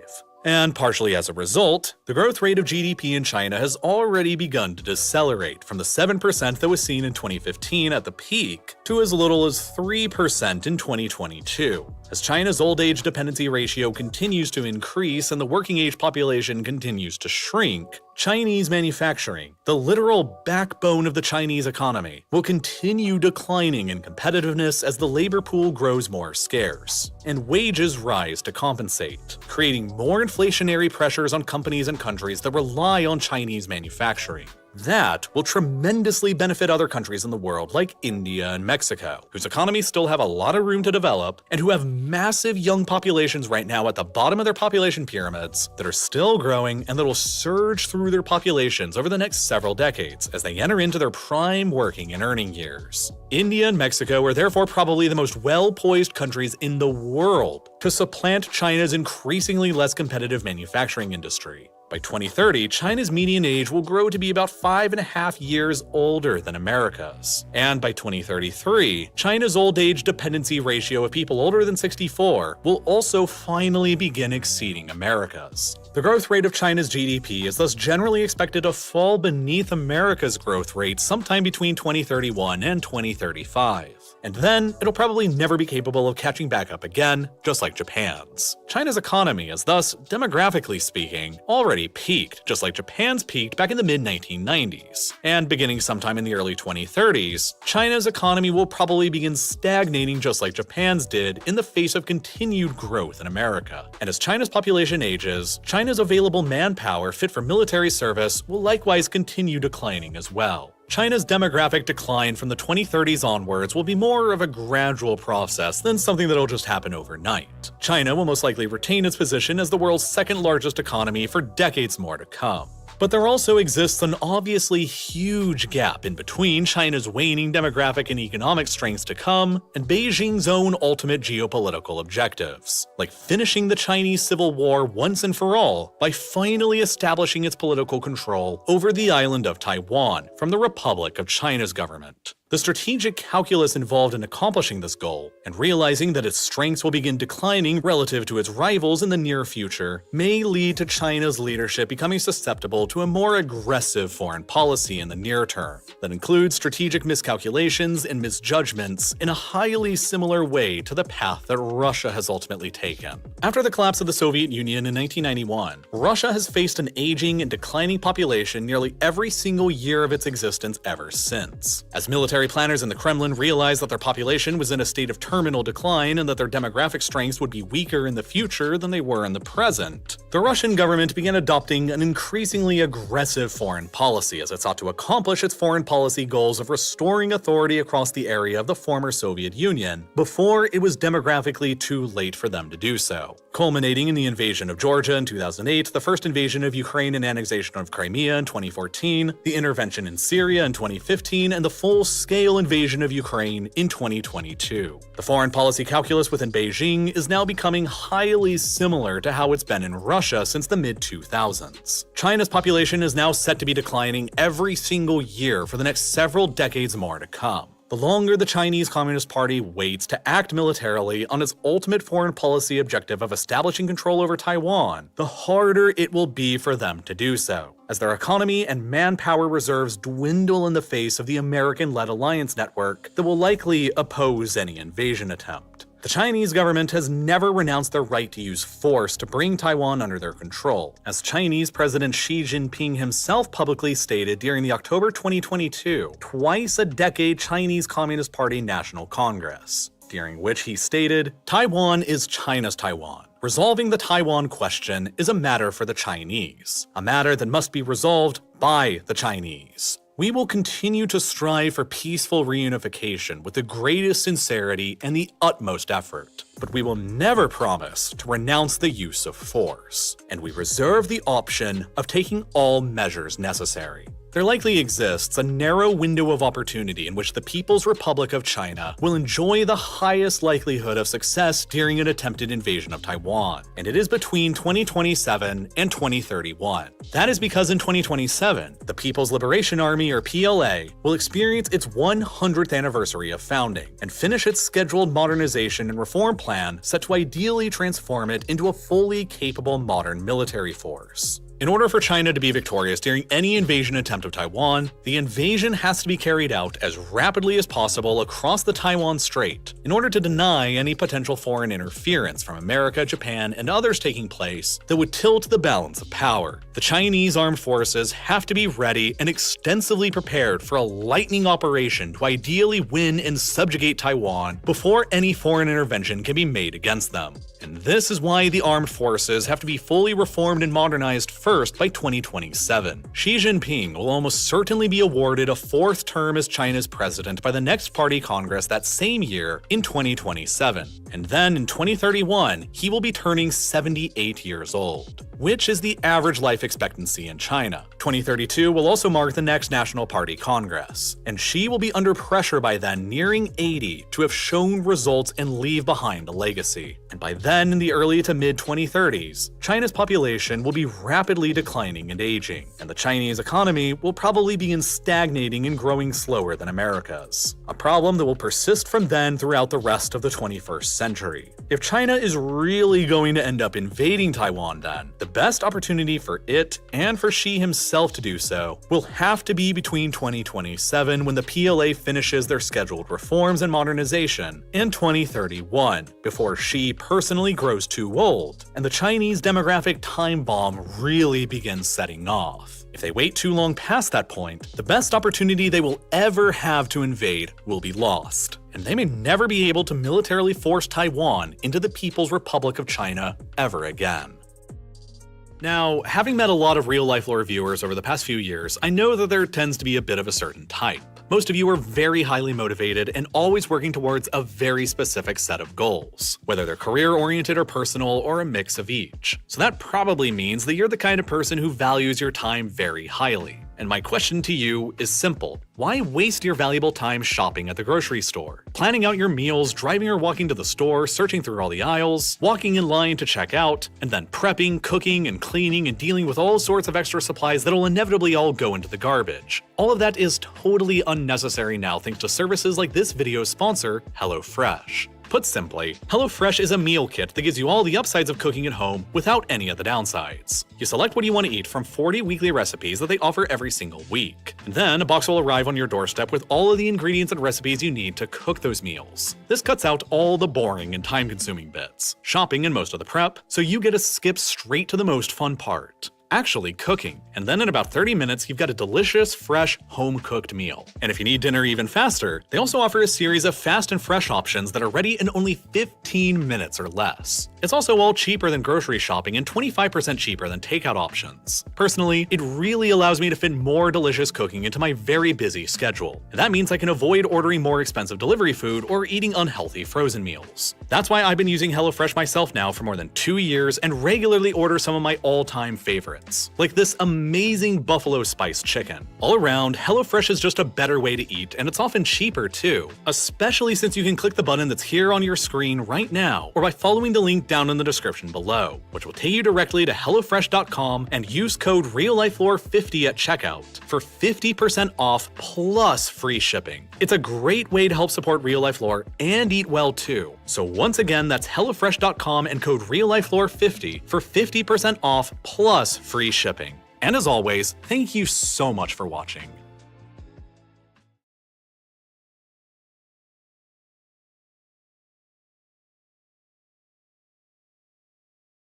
When I was growing up, when I heard the word Vietnam, I thought only of the war, tragedy, controversy, and shame and angst. When I departed Vietnam as ambassador, it's very emotional for me. Vietnam is a beautiful country. I think arguably one of America's most important friends and allies. Daniel Crittenbrink. He is no longer living in Vietnam, but holds Vietnam very dear to his heart. He's visiting again since he left his ambassador post, and he's moved on to a new role at the Asia Group. I've always believed in my entire career of diplomacy, it's all about trust and about mutual respect. We were trying to do something interesting that was supposed to show respect to Vietnam and the Vietnamese people and celebrate the Tet holiday. And when it came out, not every comment is going to be positive or nice, because I got a handwritten note from former President Barack Obama. When President Trump made his announcement on April 2, 46% tariffs are announced for Vietnam. Vietnamese friends are shocked and people, well, this is terrible. We're not going to engage, and we're going to figure out some other path. Why did Vietnam end up with a more favorable deal? And I think they had a choice. There's a first mover advantage.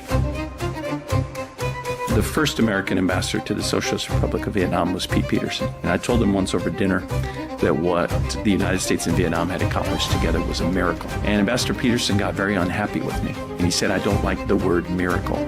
Miracle implies that it just happened or it was an accident or an act of God. He said, that's not what happened here.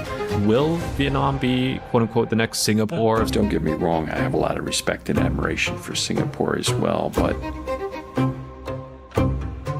Good afternoon, everyone. Welcome to another episode of the Vietnam Innovators Podcast. I'm your host, Hao. Thank you for tuning in every single week and supporting the podcast. Today, we actually have a very special guest. He is no longer living in Vietnam, but holds Vietnam very dear to his heart, I'm sure. Indeed. He's visiting again since he left his ambassador post, and he's moved on to a new role at the Asia Group. But I'll let him explain everything. Daniel Crittenbrink. Welcome to the podcast. Mr. Howe, how are you? Such a pleasure and honor to be here. Yes, thank you.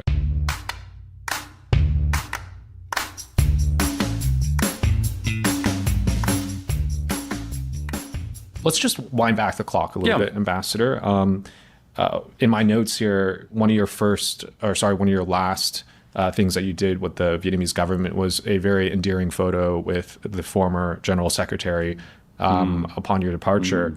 And I think that really marked not only the end of your time in Vietnam, but also the beginning of some new things to look forward to. Drawing from your time as the ambassador, how would you say Vietnam has changed since then? Well, Hal, thanks for the question. You know, I reflect on that. I remember when I departed Vietnam as ambassador, it's very emotional for me. You know, I moved here with my family. We were here for 3.5 years. You get very invested in a place. We loved every minute of being here. You know, traveled all over the country, met so many people. I talked about developing these relationships of trust and these friendships. That was hard to walk away from. And even officially, I was really gratified. You know, the General Secretary allowed me to call on him, as did the President and the Prime Minister and Foreign Minister and others. And part of the reason why I think it was so meaningful to me is that, I was here during the 25th anniversary of U.S.-Vietnam ties. And of course, I was here over this last week to celebrate the 30th anniversary. When you reflect on that, it's really extraordinary what the United States and Vietnam have accomplished together. And to feel like I made a small contribution to that is really the greatest honor of my life. My first political memories that I remember as a child were of the Vietnam War and of the Watergate hearings, which were not unrelated, as you may recall, from our history. And when I was growing up, Vietnam, when I heard the word Vietnam, I thought only of the war. I thought of this tragedy. Even for someone of my generation, it was a source of controversy and shame and angst. And then to discover in the course of my diplomatic career that Vietnam is a beautiful country with amazing people who today, is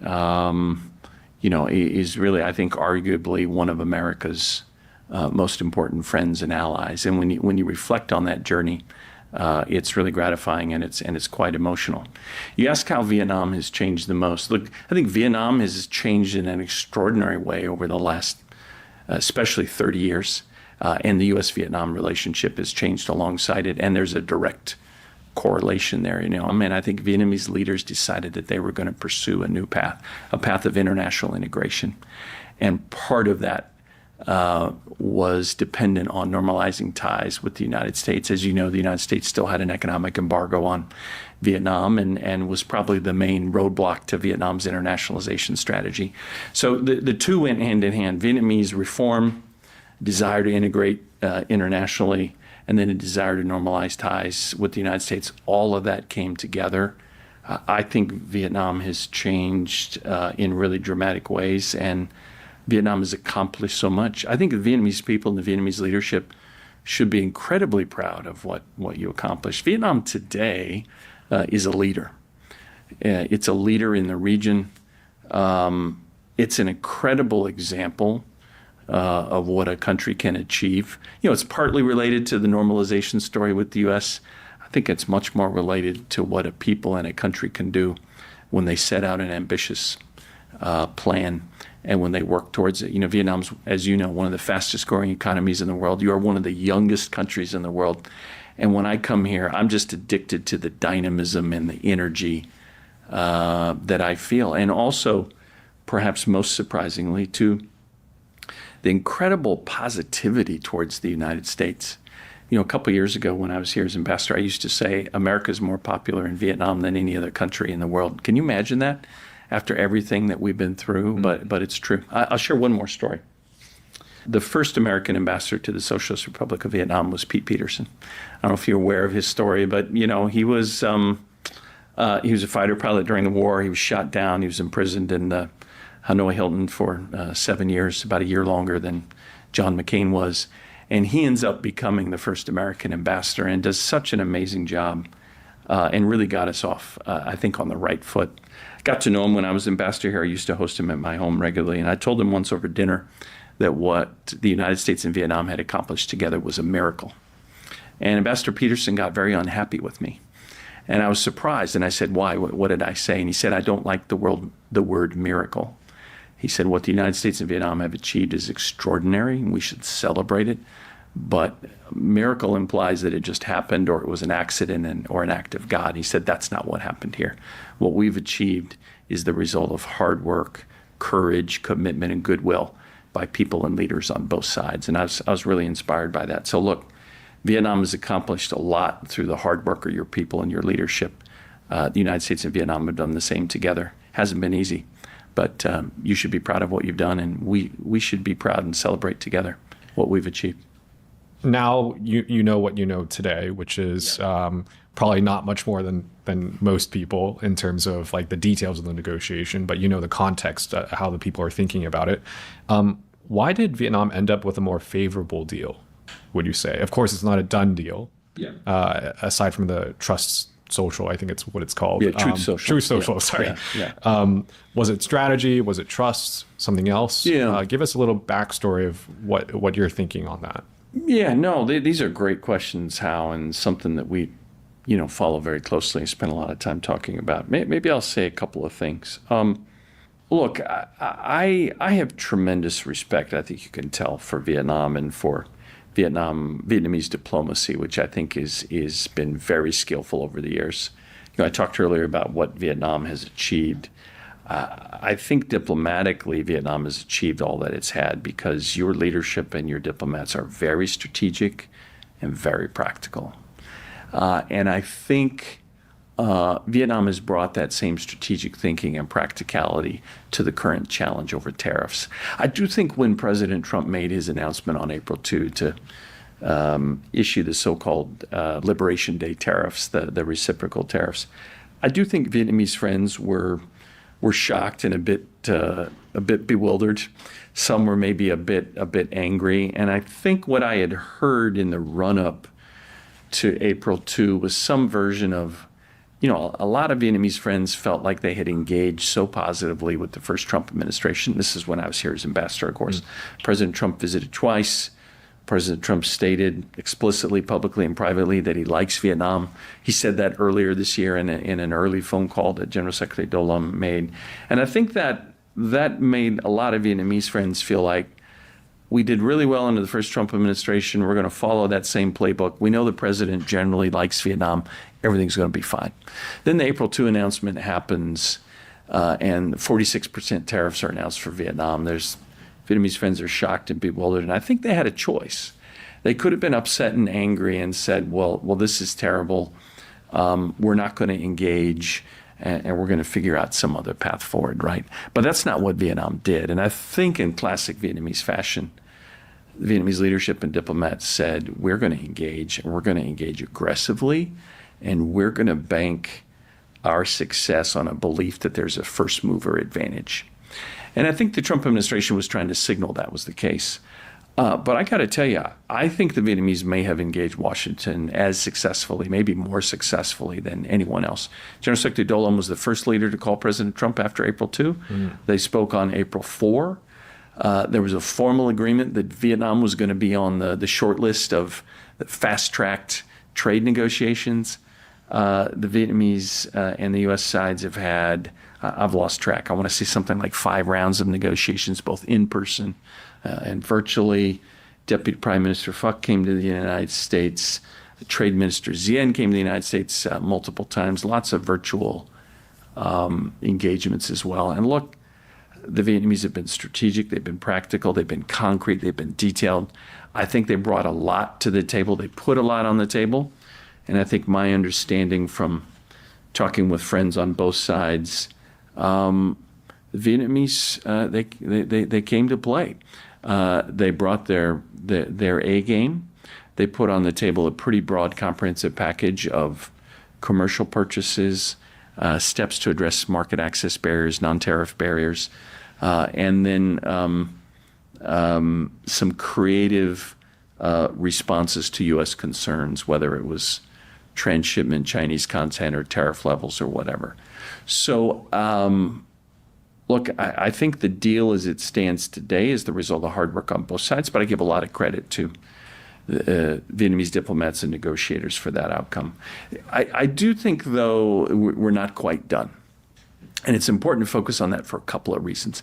It's hard to tell exactly how the Vietnamese deal may stack up to others, before the other deals are concluded. I think what I've learned from the Vietnamese negotiators and others, it's the relative tariff rate that's more important than anything. So, when I push Vietnamese friends, hey, what's your bottom line on tariffs? They say, well, I'm not going to give you one. It all depends on how our competitors are doing, right? That's point one. Point two would be, it's not quite done yet, because I think following the most recent phone call between President Trump and President Do Lam, my sense is there's a little bit of confusion and ambiguity on both sides. And basically both sides are figuring out, how do we implement in detail what was discussed on the call and what's been negotiated between the two sides? Because I know Vietnamese and American companies feel this way. I know our clients feel this way. When you've invested billions of dollars in the Vietnamese market, either for the Vietnamese market or especially for export out of Vietnam, which is what most of the investment is focused on, the relative tariff rate is existential to your business and to the survival of at least that supply chain that's dependent on Vietnam, maybe to the entire business.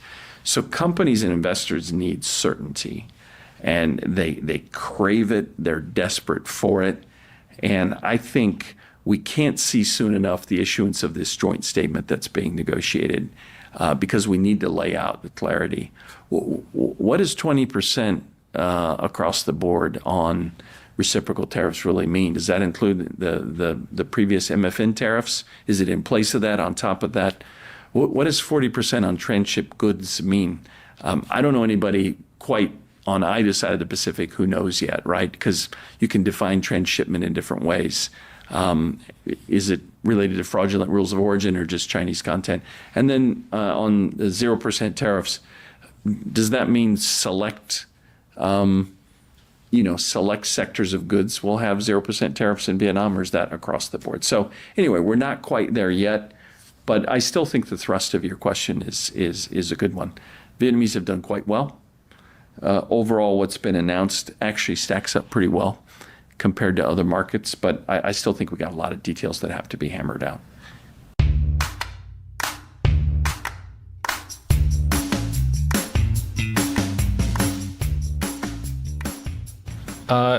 Dan, one thing as I researched your background just a bit further is, I realized you were appointed ambassador during Trump's first term. Yeah. And so you could say that you're one of the very few people in the world that know both sides quite well.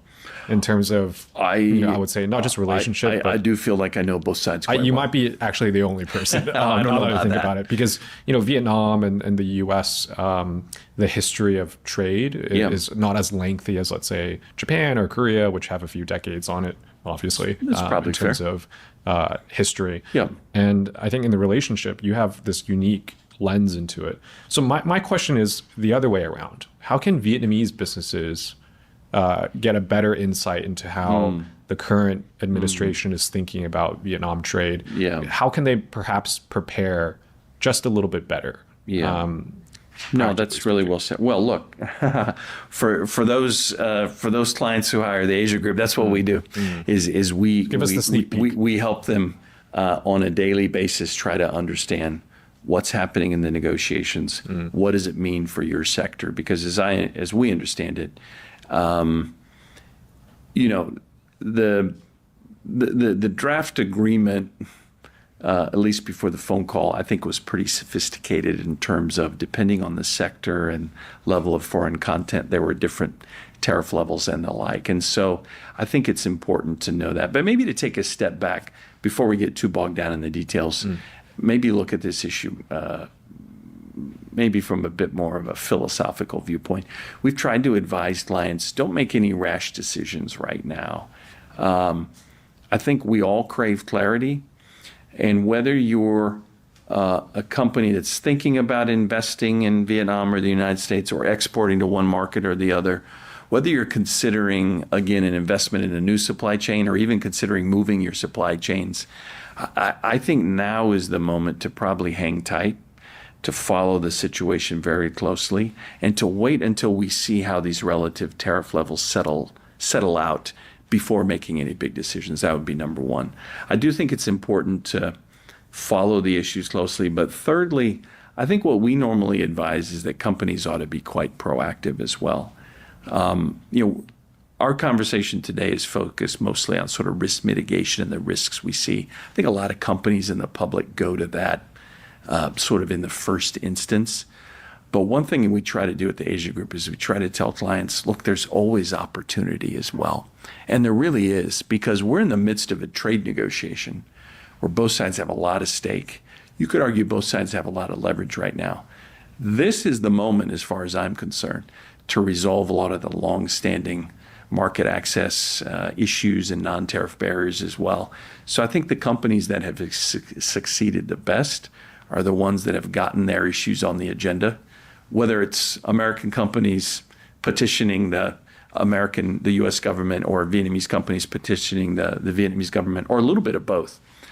This is also a moment to think, how can we navigate this? And because there's a real desire in Washington and Hanoi to conclude a deal, there's an opportunity to resolve some long-term issues here as well. So I think the biggest advice I would give to Vietnamese companies: work really hard to understand the current moment, and whether that's hiring a world-class consulting firm or engaging with your peers in the sector. Do everything you can to have a sophisticated understanding of what's happening.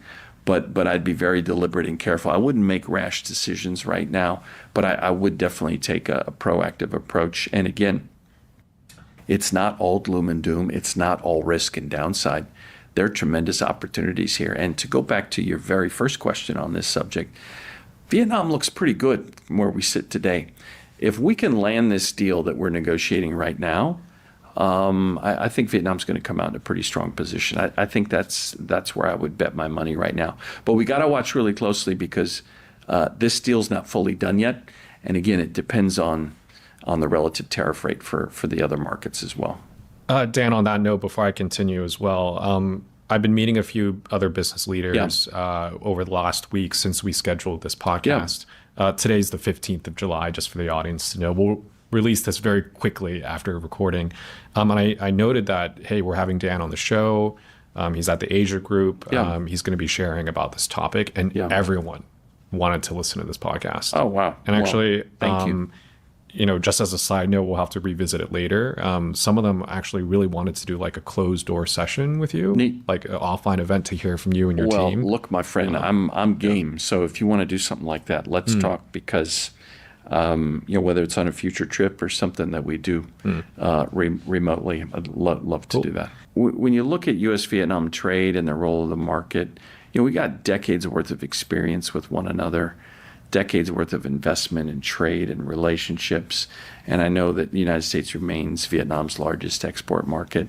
I don't think that's going to change overnight. And as I said earlier, it's the relative tariff rate that's more important than anything.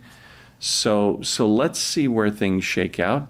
I actually think Vietnam's positioned pretty well right now. So I wouldn't make any rash decisions at this point.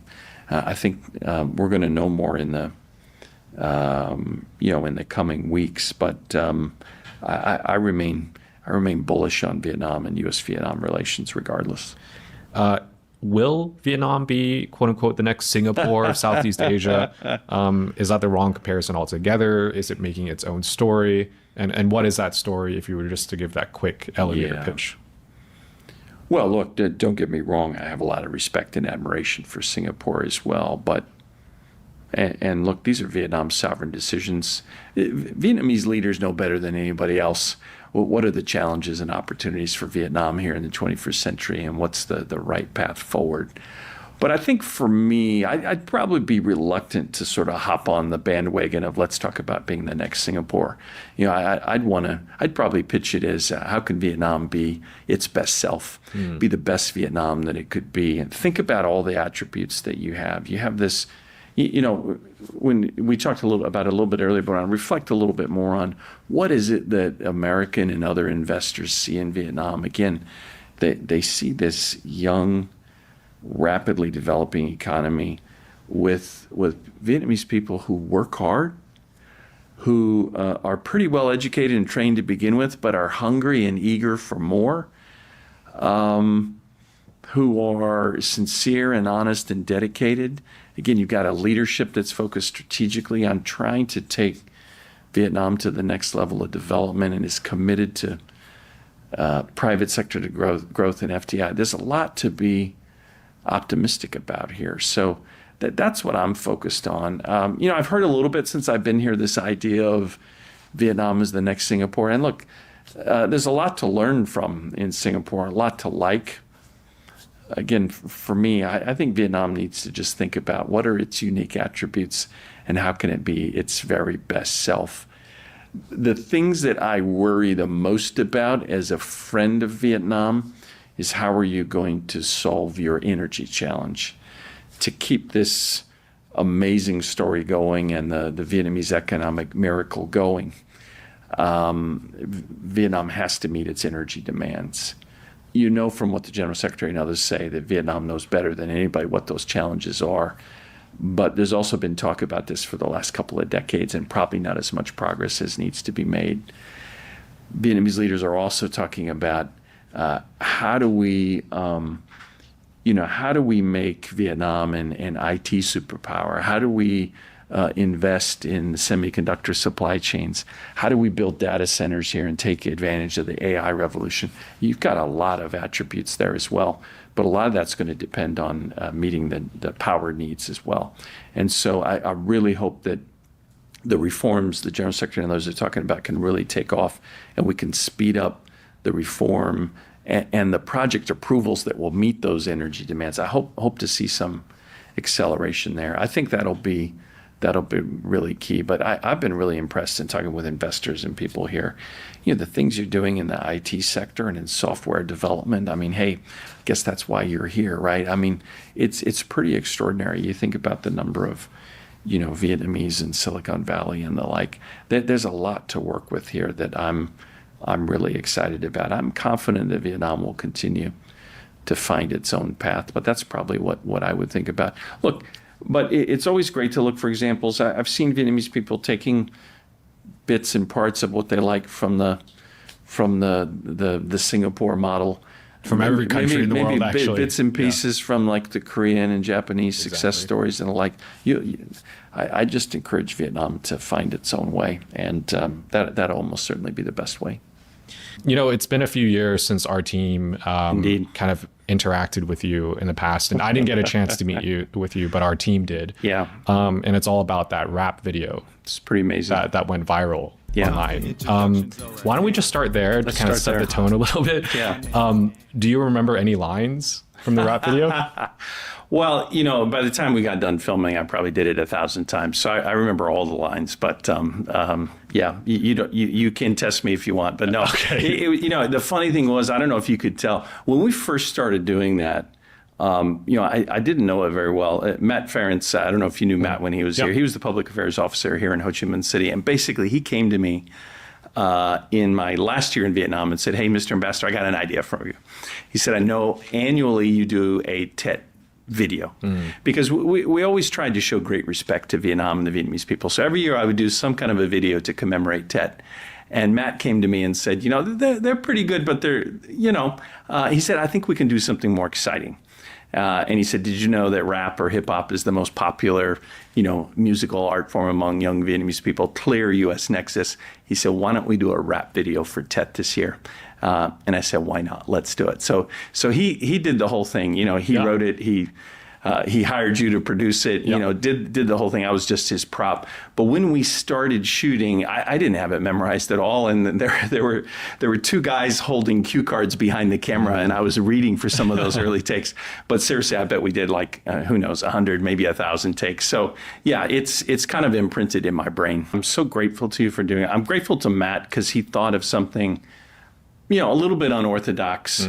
50-year-old white guy from Nebraska doing a hip hop, a rap video, partly in Vietnamese about Tet. It's a little bit unorthodox, obviously. I remember when he actually sent me a formal memo. I remember I signed off on it and I said, "You know what? I might lose my job over this because we're taking a risk." But I said, "Why not?" And I think the thing that excited me is I've always believed in my entire career of diplomacy. I learned early on it's all about trust and about mutual respect. And so we were trying to do something interesting that was supposed to show respect to Vietnam and the Vietnamese people and celebrate the Tet holiday, do it in a way that maybe would resonate with them. And in this amazing, globalized world, I thought rap or hip hop might be the medium to do that. And well, it's just amazing. I can mention a couple other things that stood out about it. Yeah, please. It was really cool that we got Wowie to do it. I don't know if that was you or Matt or who did that, but I really love Wowie. And I remember at one point in the filming, he looked at me and he said, "Mr. Ambassador, I'm going to make you famous." And I guess he was right. But it was kind of amazing.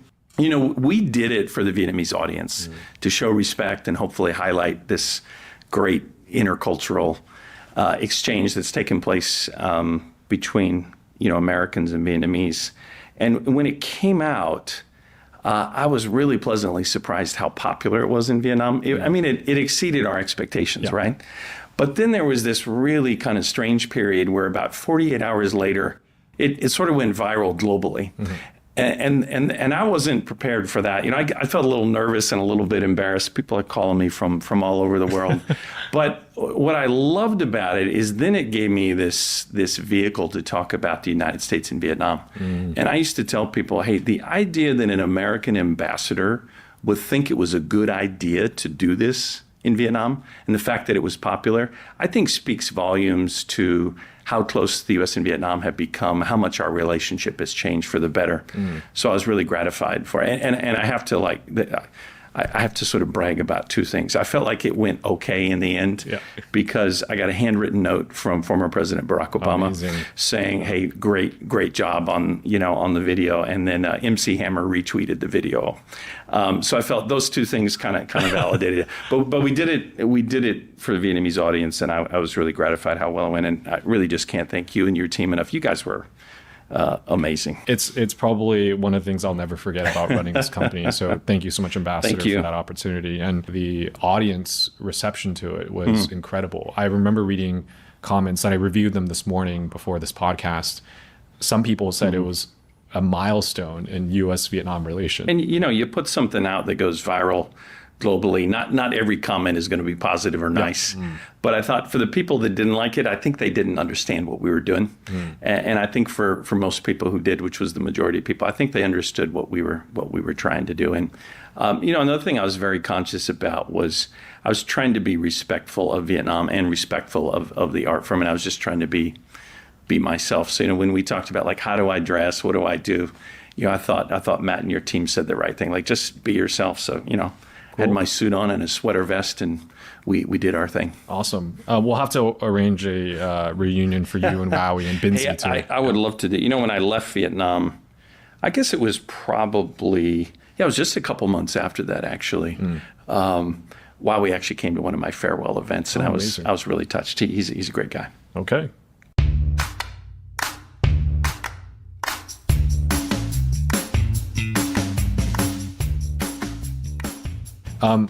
Let's turn to your current work. Yeah, Daniel. You're on the front lines of what's going on, especially in the private sector.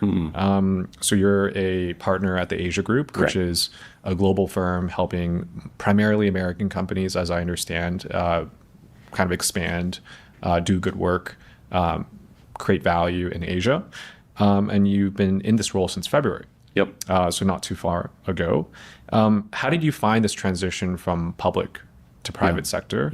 And also what surprised you the most? And perhaps what sort of skills that you picked up in the public sector have helped you thus far in your current work? Thank you, Hal. Those are great questions. Look, I have loved every minute of my new career at the Asia Group, and I've really enjoyed being in the private sector, even much more so than I anticipated. I was really inspired to a career in public service by some of the professors I had when I was a university student in Nebraska, and I had the opportunity to meet both some American and foreign diplomats during that time, and that's what really inspired me to pursue a career in public service. But after 31 years, and having so many amazing opportunities, I feel so privileged and blessed. To serve as ambassador to Vietnam. I was the assistant secretary for East Asia and the Pacific at the State Department. I was senior director for Asia in the White House. Spent a long time in China and Japan. I felt like I'd achieved everything I ever dreamt possible, even more so than I'd ever dreamed might be possible. So I was looking for hopefully a new career and a new opportunity and a new way to contribute. I'm really grateful to be at the Asia Group. I think it's the finest business consultancy focused primarily on Asia.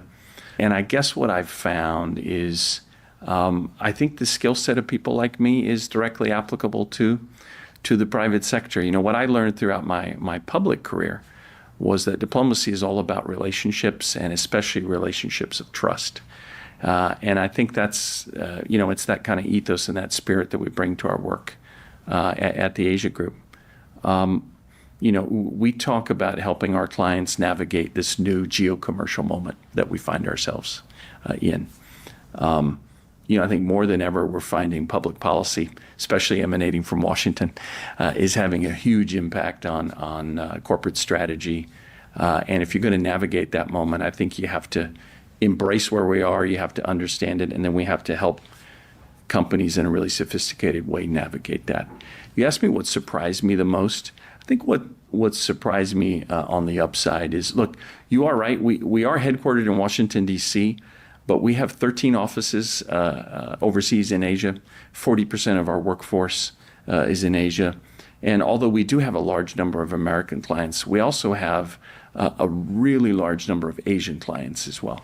And we do some of the things that you would expect. We help a lot of American and other foreign companies figure out how to operate in Asia. We're helping Asian companies navigate the U.S. market.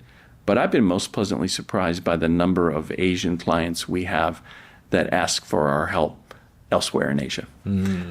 For example, as soon as I finish up here in Ho Chi Minh City, I'm going to go spend 2 days in Seoul. We have a really important and growing practice in Korea. And increasingly, we find a number of Korea's leading companies are working with us to invest elsewhere in Asia. And I don't need to tell you or anybody else how important Vietnam is to South Korea. And we hope at the Asia Group to continue playing a role in that. And I think that's probably the biggest surprise I've had, really on the upside, that we feel like we can bring the understanding that we as a firm have of Asian countries and governments, of the U.S. Market and U.S. policy, and then help our clients put together a strategy that allows them to navigate that in the most successful way possible. So look, I've loved every minute of it. I've loved being able to come back to Vietnam. You know, I work a lot on Vietnam. I also am very engaged in our China practice. But given my background across the region, I work as well a bit on supporting our clients in Korea and Japan and across Southeast Asia as well. You have a very fun job.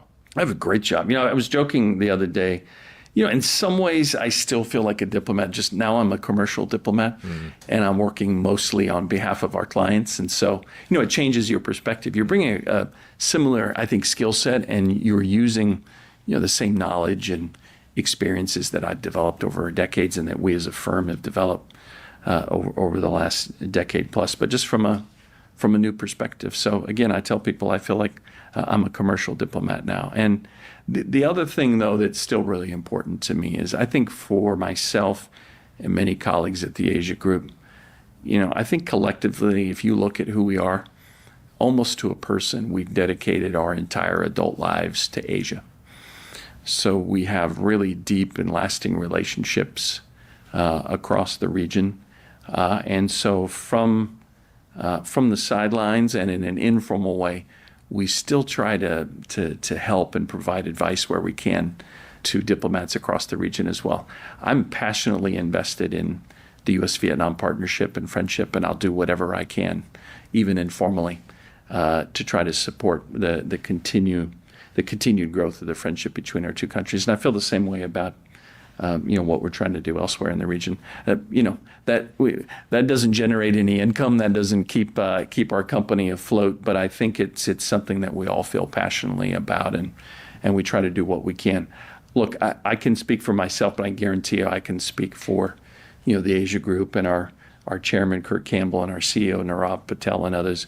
We fundamentally believe that the future of the 21st century is going to be written right here in Asia, and that America's security and prosperity depends on what happens in Asia, including right here in Vietnam, and we need to be a part of that, and we intend to do so. Yeah, and I'm curious. I haven't been living in the U.S. for 10 years now since I left. Yeah. How have U.S. firms and investors, their view of Vietnam evolved, and especially as of late question. With the tariffs happening, some shifts in trade, have their view of Vietnam and the kind of questions they're asking about Vietnam changed? Yeah, those are great questions. I probably ought to break that down into different components. We can talk about how people see Vietnam and the tremendous opportunities here, but I think we then also have to analyze what's happening in Washington, especially regarding trade and tariff policy and how that's affecting calculations on the part of investors, whether it's in the United States and elsewhere. Look, maybe I'll take the first one, what's happening in Vietnam and views of Vietnam. Look, I think a lot of American companies, like me and like all of us at the Asia Group, we're bullish on Vietnam, and we see tremendous opportunity here, right? In one of the regions of one of the world's fastest growing economies, one of the youngest, most dynamic countries in the region and the world. You've got a stable leadership and political scene. You've got a leadership, I think, particularly under the new General Secretary Do Lam. You've got a leadership that's really focused strategically, I think, in trying to position Vietnam to best succeed in the 21st century. I have to say I'm really taken by his vision. I came here in March. Partly on my own and partly as part of a U.S.-ASEAN Business Council mission. We had the chance to meet directly with the General Secretary and to hear his vision about how Vietnam is going to focus under his leadership on economic development, first and foremost, primarily fueled by the private sector and foreign direct investment, and in the key strategic sectors that Vietnam believes will be central to its growth strategy, which is IT and high tech, energy, especially clean energy, infrastructure, transportation, healthcare, and the like.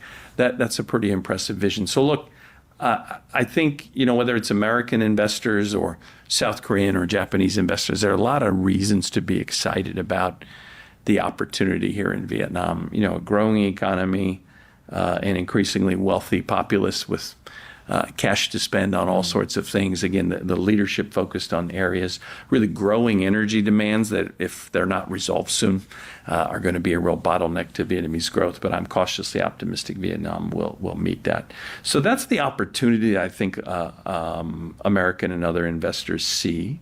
I will say that because we want Vietnam to succeed, I think we and many of our clients are also honest about some of the challenges that we see here. And, the main challenges that we see, despite all the optimism, would be the slow pace of project approvals, including in the energy sector. I think there's a sense that the Vietnamese bureaucracy probably moves a bit slower than it needs to in those areas. I think there's some concern about the opacity of the policy-making process, and you always hear concerns about, some tax policies and the like.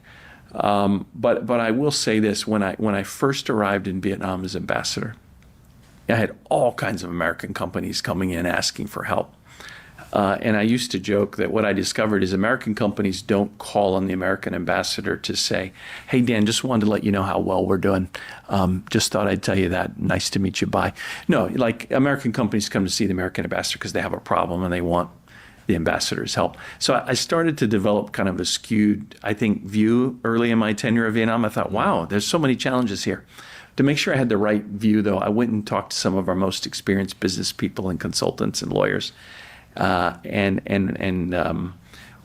I discovered was this: they said you need to start asking additional questions of the companies that come to complain. And so what I started doing was, okay, Mr. or Ms. U.S. Business Representative, you've got this concern. We're going to help you. Let me ask you a question. Are you committed to Vietnam for the long term? And the answer 100% of the time was, of course we are. Are you leaving anytime soon? No, we're not going anywhere. Okay, that's helpful. And then I would say, how does Vietnam, despite this challenge, compare to the rest of Asia? And almost every representative would say, oh, well, the situation in Vietnam is much better than elsewhere. So what it taught me was, the Vietnamese market isn't perfect. There are some of the challenges that I've talked about. But for the companies that are invested here, they're here for the long term. They're bullish on Vietnam. And almost to a person, they'd say as well that the Vietnamese leadership really over the last decade, and that's still the case under General Secretary Do Lam, is also committed to meeting with businesses and addressing their concerns. So, there are challenges here. I think a lot of us remain really bullish that we can meet the moment and help contribute to Vietnam's development.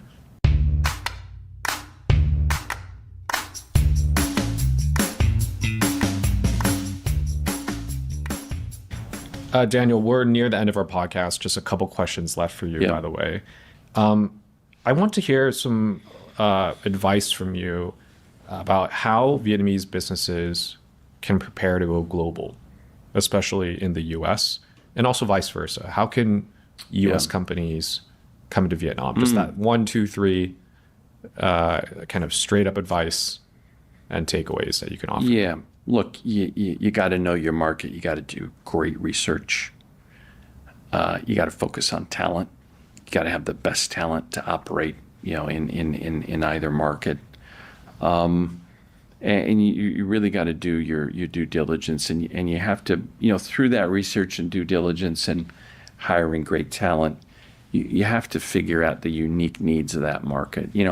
Operating in the United States, brings its own set of opportunities and challenges, from different regulations in every state in the United States to meeting, standards and regulations depending on the sector you're in, and also, understanding the market and American tastes and preferences and the like. And the same holds true here in Vietnam. Maybe even more so.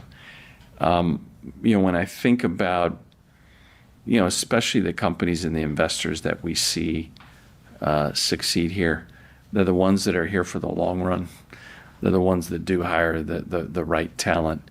and that work really hard to succeed in this environment. Not to come to Vietnam and say, Vietnam, you got to change to suit me. To say, no, how are we going to tailor our approach and our goods and our products to the Vietnamese market? I have said here, there are some things that I think foreign investors want to see in Vietnam, but I learned early on from one of my former bosses, a former president, who stated very clearly to the Vietnamese leadership, America is invested in Vietnam's success. So when we raise concerns or make suggestions, we do it from the standpoint of wanting Vietnam to succeed, wanting to see the best for Vietnam, wanting to see the best for the U.S. and Vietnam together. So from that perspective, you'll always hear suggestions. But again, I'll just foot stomp what I said a moment ago. If you're going to succeed in either market, you really got to do your homework, and you got to be committed to meeting the needs and the desires and the requirements in that market, and that takes a long-term approach. And it's certainly what I'm committed to doing. I know it's what we're committed to doing at the Asia Group.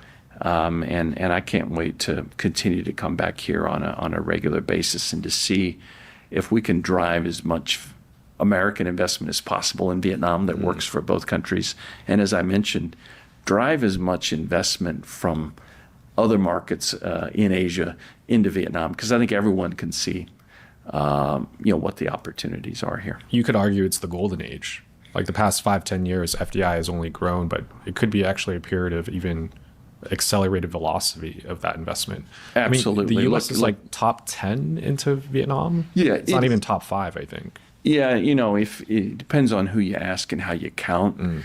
Most, I heard it today. I had the honor of meeting with Deputy Party Secretary Nghi here in Ho Chi Minh City. Really great man, really impressive vision. So, you see this impressive vision at the national level. You see it here at the local level here in Ho Chi Minh City as well. But he quoted the U.S. as being number 9.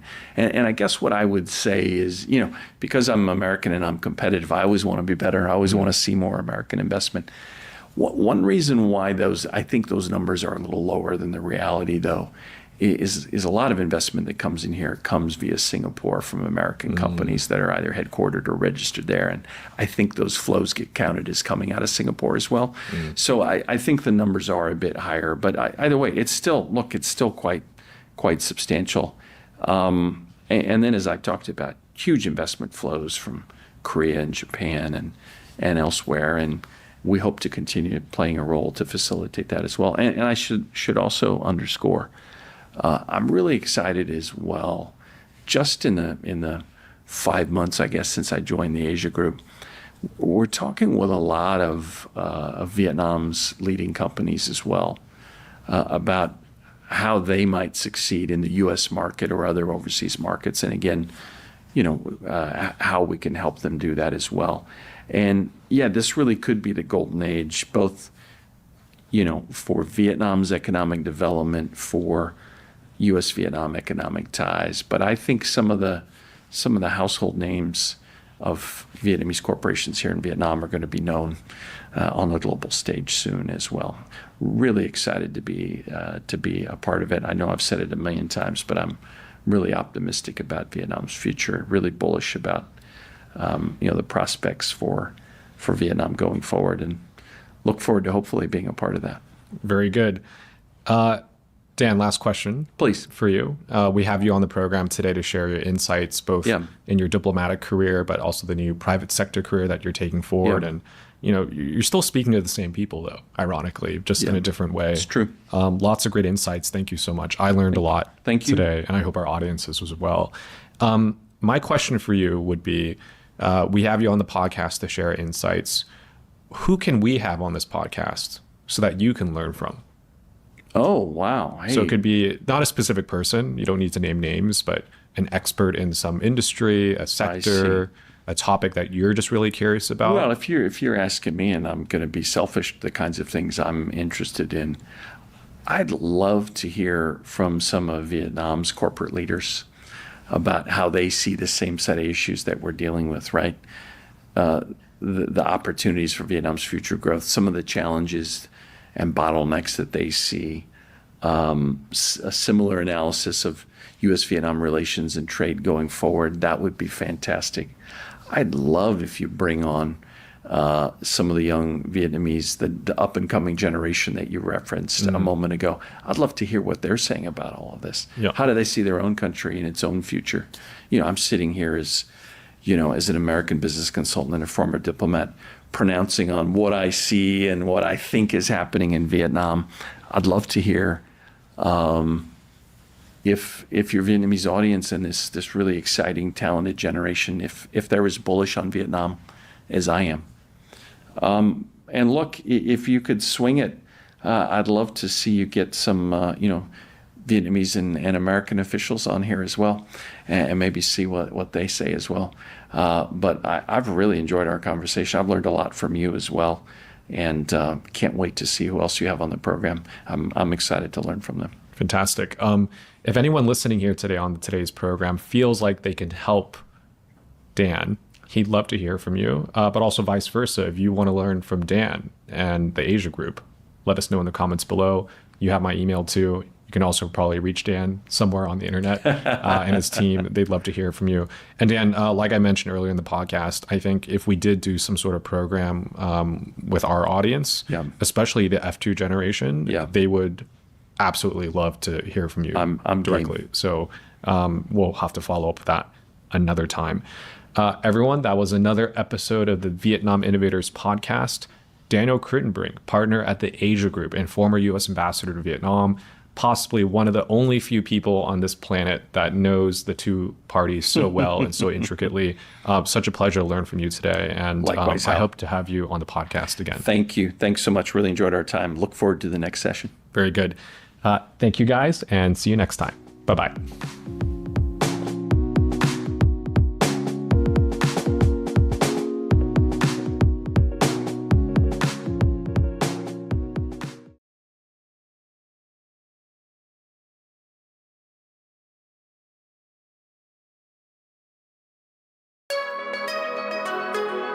Expansive and expensive. An empire-building exercise or the creation of a new world trade order.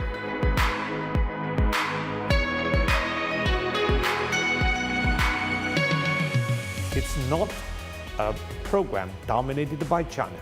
It's the program by which China works with other countries. Tentacles that stretch from China through Central Asia to Europe, to the Middle East and Africa, to India and Southeast Asia, over land and sea, through some of the world's most uncharted economic territories. Defaults can always happen. Infrastructure is a risky business. A project that, when finished, will have cost China and its partners trillions of dollars. These are countries that need infrastructure. At the end of the day, money will drive this process forward.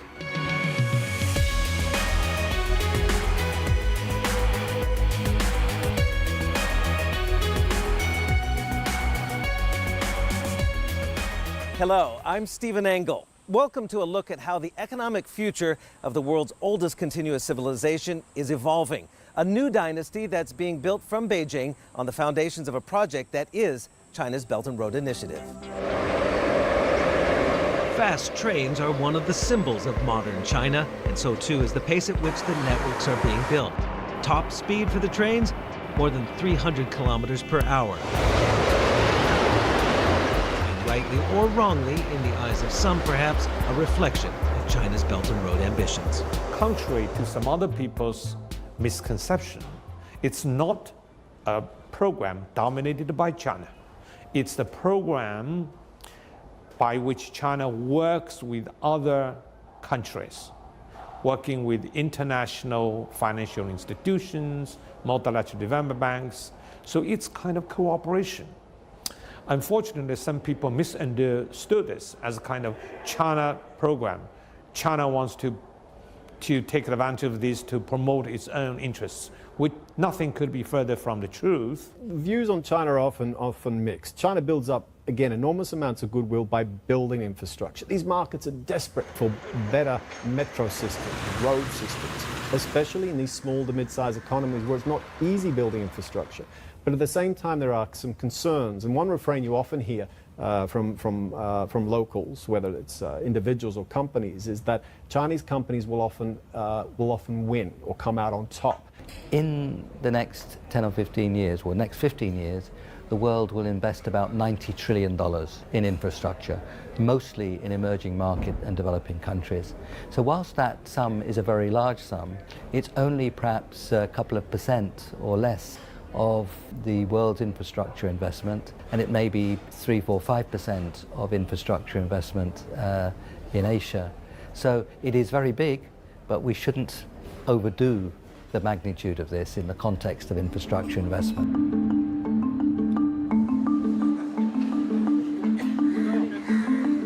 In its simplest form, China is looking to revive the roots of the ancient Silk Road with modern infrastructure, economic corridors by road and rail, linking major ports, dry and wet, to a maritime Silk Road that circles back to China. But the reality is much more complicated. When we have 86 countries, it's very hard for me to say which country is not part of the Belt and Road, initiative. And also, for instance, traditionally, when we think about maritime silkway, it might be westbound. But given the increased relationship between Asia and Latin America, it could be eastbound or southwestbound Africa. So you see, this is really an effort to promote regional and global integration. It started out as a unilateral policy, a focus on infrastructure, a focus on relieving excess supply back at home, but it's evolved significantly since then. And what we've seen is a growing ecosystem emerge around those infrastructure projects, a growing number of Chinese firms, not just state firms, private firms, all looking to participate, not just because of Belt and Road, but simply because the business opportunities as a result of the infrastructure spend are beginning to grow and to expand. So the policy today is very different to what we saw 5 years ago. The Belt and Road Initiative is still very much in its early stages, being designed, crafted. Of course, there are some projects already through to Central Asia and the road down to Gwadar in Pakistan, but it's in the early stages. What we have seen so far is that there's a basic idea here, which is connecting the world to East Asia, particularly China. Make no mistake, China's leadership is serious. The project has been enshrined in the Communist Party's constitution. And rise or fall, the Belt and Road Initiative will be seen as one of the great legacies of Xi Jinping's rule. President Xi Jinping said very, very clearly, we are not going to build a garden in our backyard.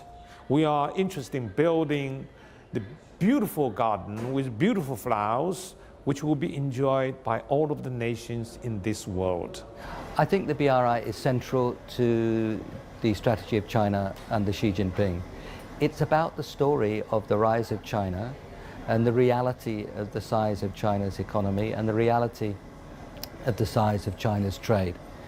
China is now almost equal in size in its economy to the United States. It depends how you measure it.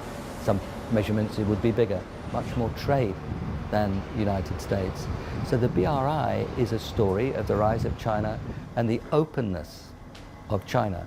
So in China, we say you aim high, you achieve something a little bit lower. You aim middle, you may achieve the lowest.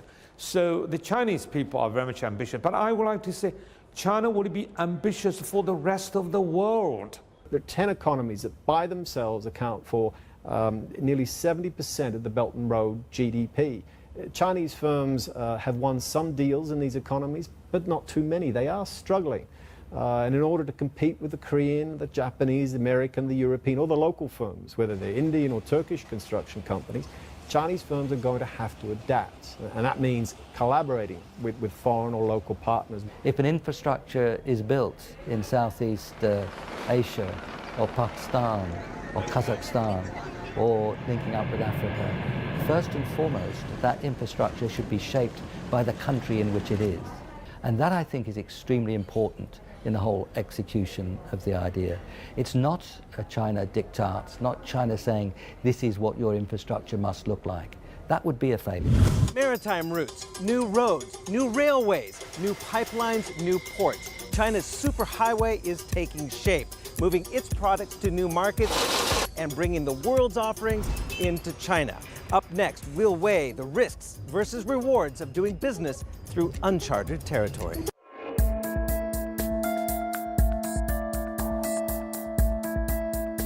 One of China's greatest challenges in realizing its Belt and Road Initiative will be paying for it. The capital scope for targeted projects ranges from $4 to $8 trillion. But it's how it manages its money across countries with high risk and poor credit profiles that provides one of the biggest unknowns. Of the 70 or so countries China lists as partners, the sovereign debt of 27 of them are rated as junk or below investment grade. Another 14 of them, countries like Afghanistan, Iran, and Syria, are not rated at all. Defaults can always happen.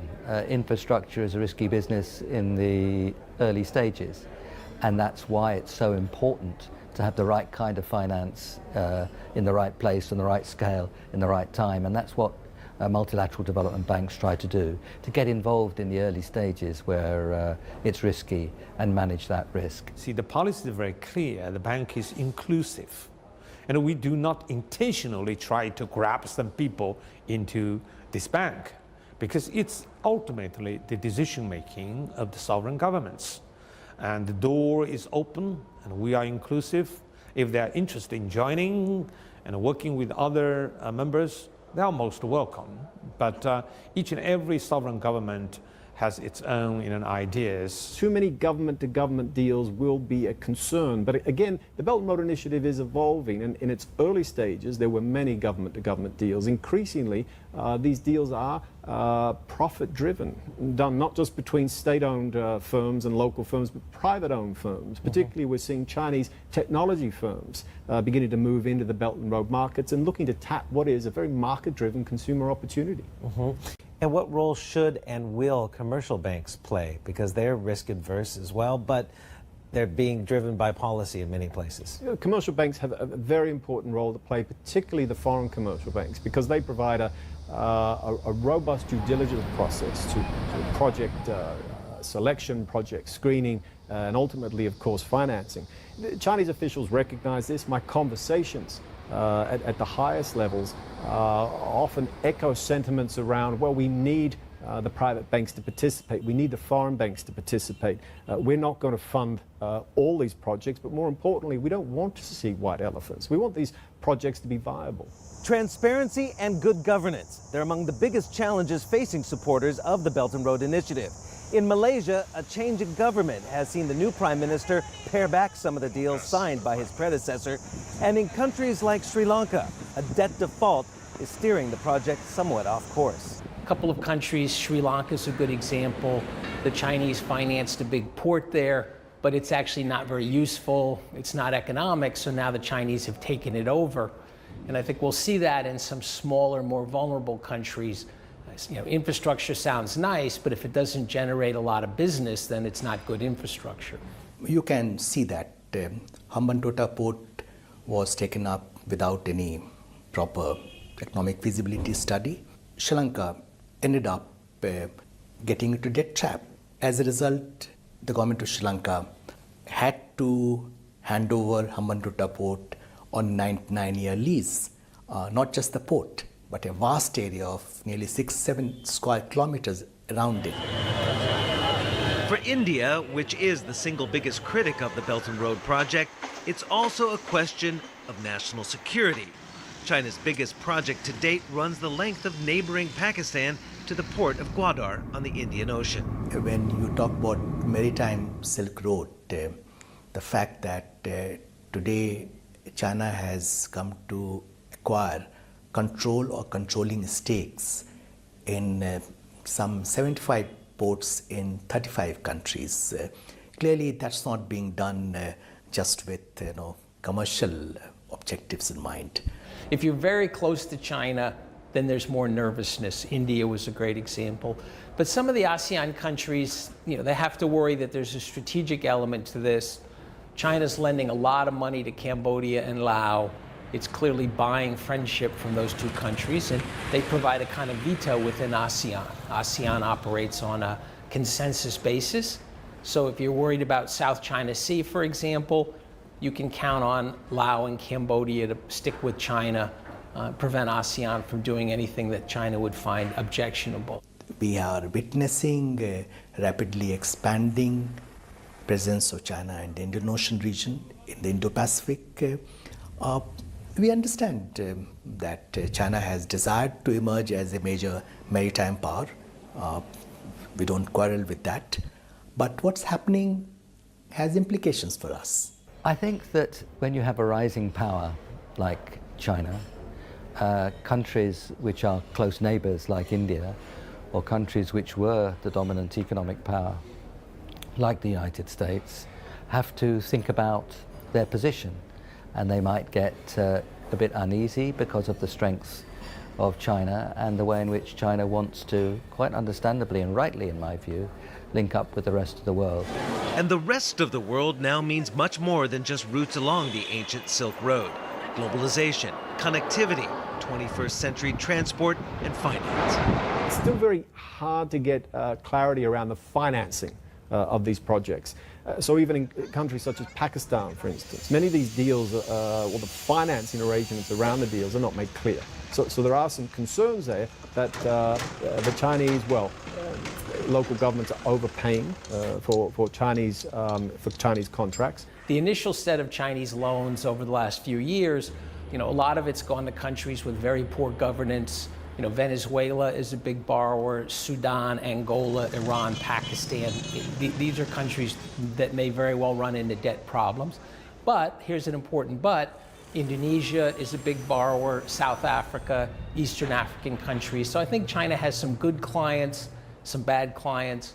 And what you'd expect is that the projects would work out in the better managed countries. At the same time, I would say there is a tendency for people to focus on deals that were done 5 years ago, but have only just come to market, whether it's a port or a rail project. When you're deeply involved, as we are, in these projects, and you see some of the deals being done today, they look no different to those that any other multinational, any other large country would execute on. So that part, and it's the most exciting part, it's the one that promises the most over the coming years, that part's been overlooked. Port operators like Hong Kong's modern terminals, the opportunities are massive. An estimated uplift of $2.5 trillion in trade over a 10-year period. Now, coming up after the break, we're going to get the word from Maersk giant APM Terminals as we continue to navigate the Belt and Road Initiative.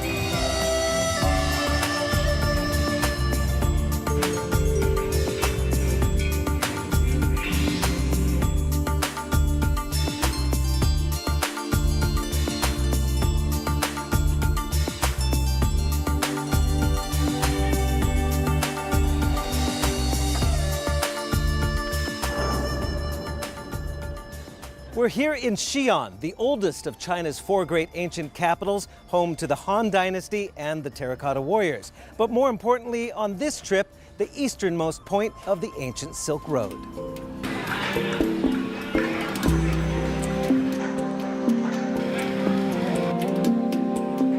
It's here in Xi'an's Muslim quarter that you really can get a sense, and quite literally, a taste of the past. Much of the population here are descendants of Arab traders who traveled for months to get to China along the Silk Road. It's no surprise to us that China, as the world's largest trading nation, wants to promote world trade, and we see very much that Belt and Road is an initiative that supports that. And I think that the overall goal is to develop an additional $2.5 trillion of trade over a 10-year period. So some of these projects could be very interesting to us as a transport and logistics provider. And broadly speaking, if the trade growth does come, that's more cargo for our ships, it's more throughput for our terminals, it's more units in our warehouses. You've been in the shipping and the cargo business for decades. Where do you see the biggest infrastructure gaps? You have to keep building the connectivity. Our own research, and I think quite a lot of academic research, shows that when transport connectivity improves, the cost of doing trade comes down, and that has a beneficial impact on growing trade. So our analysis says a 10% improvement in connectivity reduces trade costs by 3% and increases volumes by 5 to 9%.